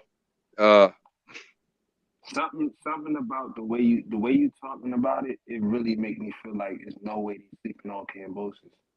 So it don't matter what people saying, they're not sleeping. I think that's the most important. Nah, they not. They not. They turning over every stone, bro. They doing everything they got to do. And yeah, Devin is taking him seriously, bro. He's not speaking of Kambosos as a guy that, lucked up and beat Tio and caught Tio slipping. He's looking at it. He's fighting a guy that's a unified champion in his mind. And that's how you got to look at him. He's fighting an undefeated fighter that's a unified champ. And that's how he's looking at it. Man, shout out to Devin Haney, man. He going against all odds, like all odds. Going to Australia. Yeah. Going to ESPN, taking less money. Yeah. I'm rooting for Cuz heavy. I'm rooting for him heavy. I ain't gonna lie. Hey, Philly, bro. The way you describing it? I'm getting behind him, bro. Like, I'm behind him in this fight, man. I want the best for Devin. And Bill too, Uncle Bill, man. So yeah, like them boys, they Uncle Bill treated me like family, bro. So I'm behind them. You know what I'm saying? I want them boys to do well. So yeah, I want Uncle Bill to come bring it home. I told him, I said, man, the biggest thing is just I want y'all to bring it home, man. And I'll be happy. Everybody, everybody that fuck with H on this channel, all the real ones would be happy, man, because we and I'm not saying that you can't root for Kambosos or nothing, but I'm just saying, when it comes to time, I'm rooting for the American kid, man. I'm rooting for the young man that's from from our soil, bro. I want him to go back and get it, bring it home. That's all it is to it. Yeah, bro. I just think, and I want to see history. I want to see this young guy become undisputed, man. It's great for the game. Great for the game, but also Kambosos, man. If he wins, it's great, you know, for him too. Great for Australia. So you talking about a great fight? Shit, man. I'm excited for both. I'm excited to see it in action, man. I'm excited to see how this shit plays out. I know, and I know Devin's not taking him light. Devin ain't talking about knocking dude out in one round. Devin ain't talking about getting him out of there in under 3. So yeah, like they ain't doing all that extra shit like my man T.O. was doing. So I'm glad they not. I mean, they learn from T.O. and they gonna go in there and do what Devin and them do. Always train hard. Hey, shout out to Devin Haney, man. Bill Haney, the whole gang. Real rap. Yeah, they legit. Hey, Bill Haney's a legit guy, bro. Because you know he come on here and talk a lot of shit and stuff. But man, personally, bro, he's a good ass dude, bro. Personally, his family good people, man. So they welcome you in that motherfucking gym if they fuck with you. And they know and Bill know that I used to rock. That Bill know I rock with T.O. And me and him used to talk, go at each other just on H Money panel. I used to question about top rank. He said, man, I don't give a fuck about none of that. He gave me a big ass handshake. Like, welcome in here, bro. He said, man, tell H we love him too. And it was simple as that. Simple as that. He said, Young Billy Boxing. He said, he got Devin Haney to do a drop for my shit, for my channel. So yeah, bro, it's a real shit, man. And I like I said, me and Bill, talk to each other. He remember me. You know what I'm saying? We didn't talk a lot on H Money's channel. And I was always challenging, Bill, why don't you go to the ESPN? Why don't you do this? And yeah, man, when he seen me, it was all love, And so yeah, bro, it's like I'm rooting for him. Rooting for him. For sure. I'm definitely rooting for Devin. Cause he ain't had to treat me like that, know what I'm saying? Yeah, and they not taking Kambosos lightly, so it's just like, Devin making the weight good. It sounds like everything is going like almost perfect, OP. It sucks he gonna have that Australia crowd and hopefully not the judges against him, but yeah, I'm saying, yeah, Haney could pull this off though. He could pull this off. I think it has to be wide for him to pull it off, but he could pull it off. Yeah. That's the only unfortunate part. Man, it's crazy, bro. Being in the camps with being around all these great talents, bro. It's when you're a boxing fan, bro, it's like, it just brings something out of you. You get what I'm saying? You're like, damn, I really like it here. Like, I don't even want to go back home because, and it's not that Houston don't have a lot of talent. It's just that Vegas is such a fight town now. It's like, how Philly used to be the fight capital? This shit is the fight capital now. Like all the fights are here. All the gyms are here. Salas was training Joe Joyce today. Like, I might try to run by there tomorrow, see Joe Joyce. See Joe Joyce for Joseph Parker. You training for him. Out there. And then I want to see Robisi because he fighting Abraham Supernova on that June 18th card. And I want to see what Salah's got to say about the Ugas, how's he doing and shit like that, and about Spence and Crawford now that the fight is over with. See what he thinks now, about Spence. Because I know he was talking a lot about Spence before that, but I want to see his assessment of Spence now. That might be the spot for you, bro. Even like looking at your page, how the content is coming out, it looks like, you feel me? That's how it's supposed to be. It fits. Yeah, bro. Yeah, I love it though, bro. I want to go back to Philly, see my dad, man. Go meet up with you, bro, so we can go catch Boogeyman Boots after he catched his body on Castillo Clayton. Because he gonna catch a body, bro. Boots is gonna stop Castillo Clayton. Y'all can mark my words. I told them that too. I said Boots is not nothing to play with, man. They was talking like Boots is a hype job. I said, man, y'all keep thinking this kid a hype job till you get cracked upside your motherfucking noggin, and then you want to then the referee try and pick you up off the mat. I said, bro, don't underestimate that fucking monster. Yeah, man. They just doing what they're supposed to do. I don't blame them. They doing what they supposed to do. But man, Boots is gonna put on the show. He gonna put on the show. He's sharp as a blade. They said everything is clicking. You feel me? So yeah, I stay in tune with the YSM and all that. So yeah, it seemed like Boots is gonna put on the show. He had a workout today. Him and Jermell had a workout. Oh yeah. The media workout, huh? Yeah. Oh shit, I need to watch it. I didn't get a chance to watch it, bro. I know. How was Jermell looking? Looking strong still. Looking strong. Yeah. He was talking his shit yesterday. Shit, he looked strong yesterday when he was talking, bro. He was like he was full of energy. Did he look like he was making weight? How did he look like he was making weight? He looked good. He had a long sleeve shirt on though, so I don't know. But he I seen something where he said like he feel light. He said he running fast right now. He running like a 4 something. I don't know what that was about. But yeah, he said he's running was like a talking his 4. He shit. said he's running like a 4.6 or something. Yeah. He was talking his shit. He timing himself on the 40. What the fuck, nigga? This ain't football, Mel. Facts. Yeah, but he was talking his shit though. He started snapping on the reporter because they asked about Crawford. He said, "Don't ask me about Crawford, man. I'm focused on Castano." You know what I'm saying? So, and that was right before I hopped on this. I was don't say that because the Crawford fanboy is about to say he's scared now because he don't want to talk Crawford. Don't say that, bro. Don't say that. He should they be like, see how he react when it come to Crawford? He obviously scared of him, bro. You know he fears Terrence Crawford. I'm like, bro, where do y'all get that out of what he said today, bro? Yeah, man, but Crawford don't do that, bro. Don't bring that shit up because you know Uncle D gonna come in here. You know Uncle D gonna come in here and be like, bro. He gonna give me a whole lesson on why I need to be he be like, that's why he's scared of Terrence Crawford. That's what I'm trying to tell y'all. He be like, y'all aerosexuals just can't see that. Both of them scared of Terrence Crawford. He say that skinny motherfucker from Omaha. They scared of that motherfucker, man. Ain't nobody scared of nobody. Don't get him started, bro. Boots said in the interview today that he better than Crawford at everything. I know he's been saying that, but Crawford always. But that's what I say, bro. Why Crawford snap back at everybody else like that? He not gonna fight. He act like he hear everything but Boots, right? But Boots, motherfucker, tone deaf to Boots. Boots say this shit every day. I do bet. Please don't compare me to Crawford because he right hand dominant. He not even like that. That's what he said on Blue Blood shit in Philly one day. I saw that. I said, bro, I know Crawford seen that. Then I seen one by Fight Hype. Then I said, oh man, I know he seen that. Because this motherfucker see everything. He saw what Blair Cobb said on Fight Hype. How you don't see what Boots say? Right. Because when Blair Cobb's got his ass whooped, he responded to Blair Cobb's. But I'll be like, bud. And then when Canelo lost, he responded. He talking about, you know who pound for pound number one now with Canelo. Yeah. But Boots can talk that shit. Hey, Boots talk that shit every day. He don't say a motherfucking thing. But Terrence Crawford, the boogeyman. I said, motherfucker, well, Boots don't treat him like he the fucking boogeyman. Yeah. I said that motherfucking Spence responded to Boots. He said it's gonna go down one day at 54. That's what Spence told him. You know what it is though? You know what I think it is? It's like Crawford see what Boots is, and then you got somebody that like come up under Crawford like Shakur. Shakur always talking about Boots. I don't know what you guys are talking about, but we're not ducking Boots, man. I didn't say Bub was ducking Boots. I said he don't respond to Boots, and I don't know why. We have responded to him, man. When did Bub respond to Boots? Yesterday. What'd he say? He said we want the fight. Where? When? On Fight Hype.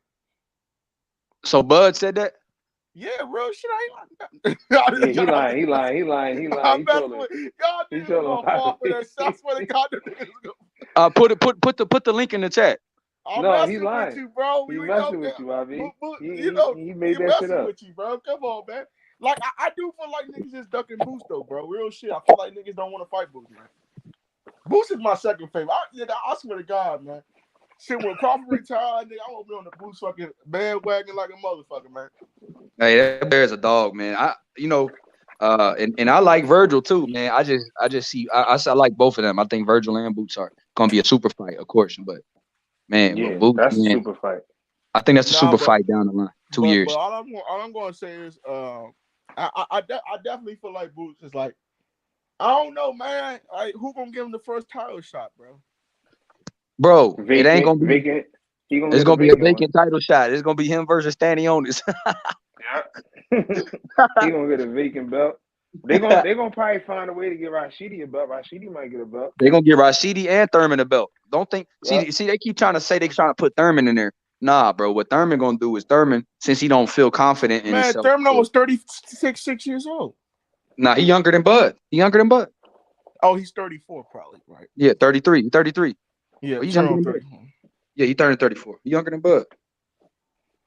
Thurman probably fight Jamal James, Butaya. Yeah. Hey, well, what about Stanionis though? What about Kingpin Stanionis though? Kingpin Stanny. Big Stanny.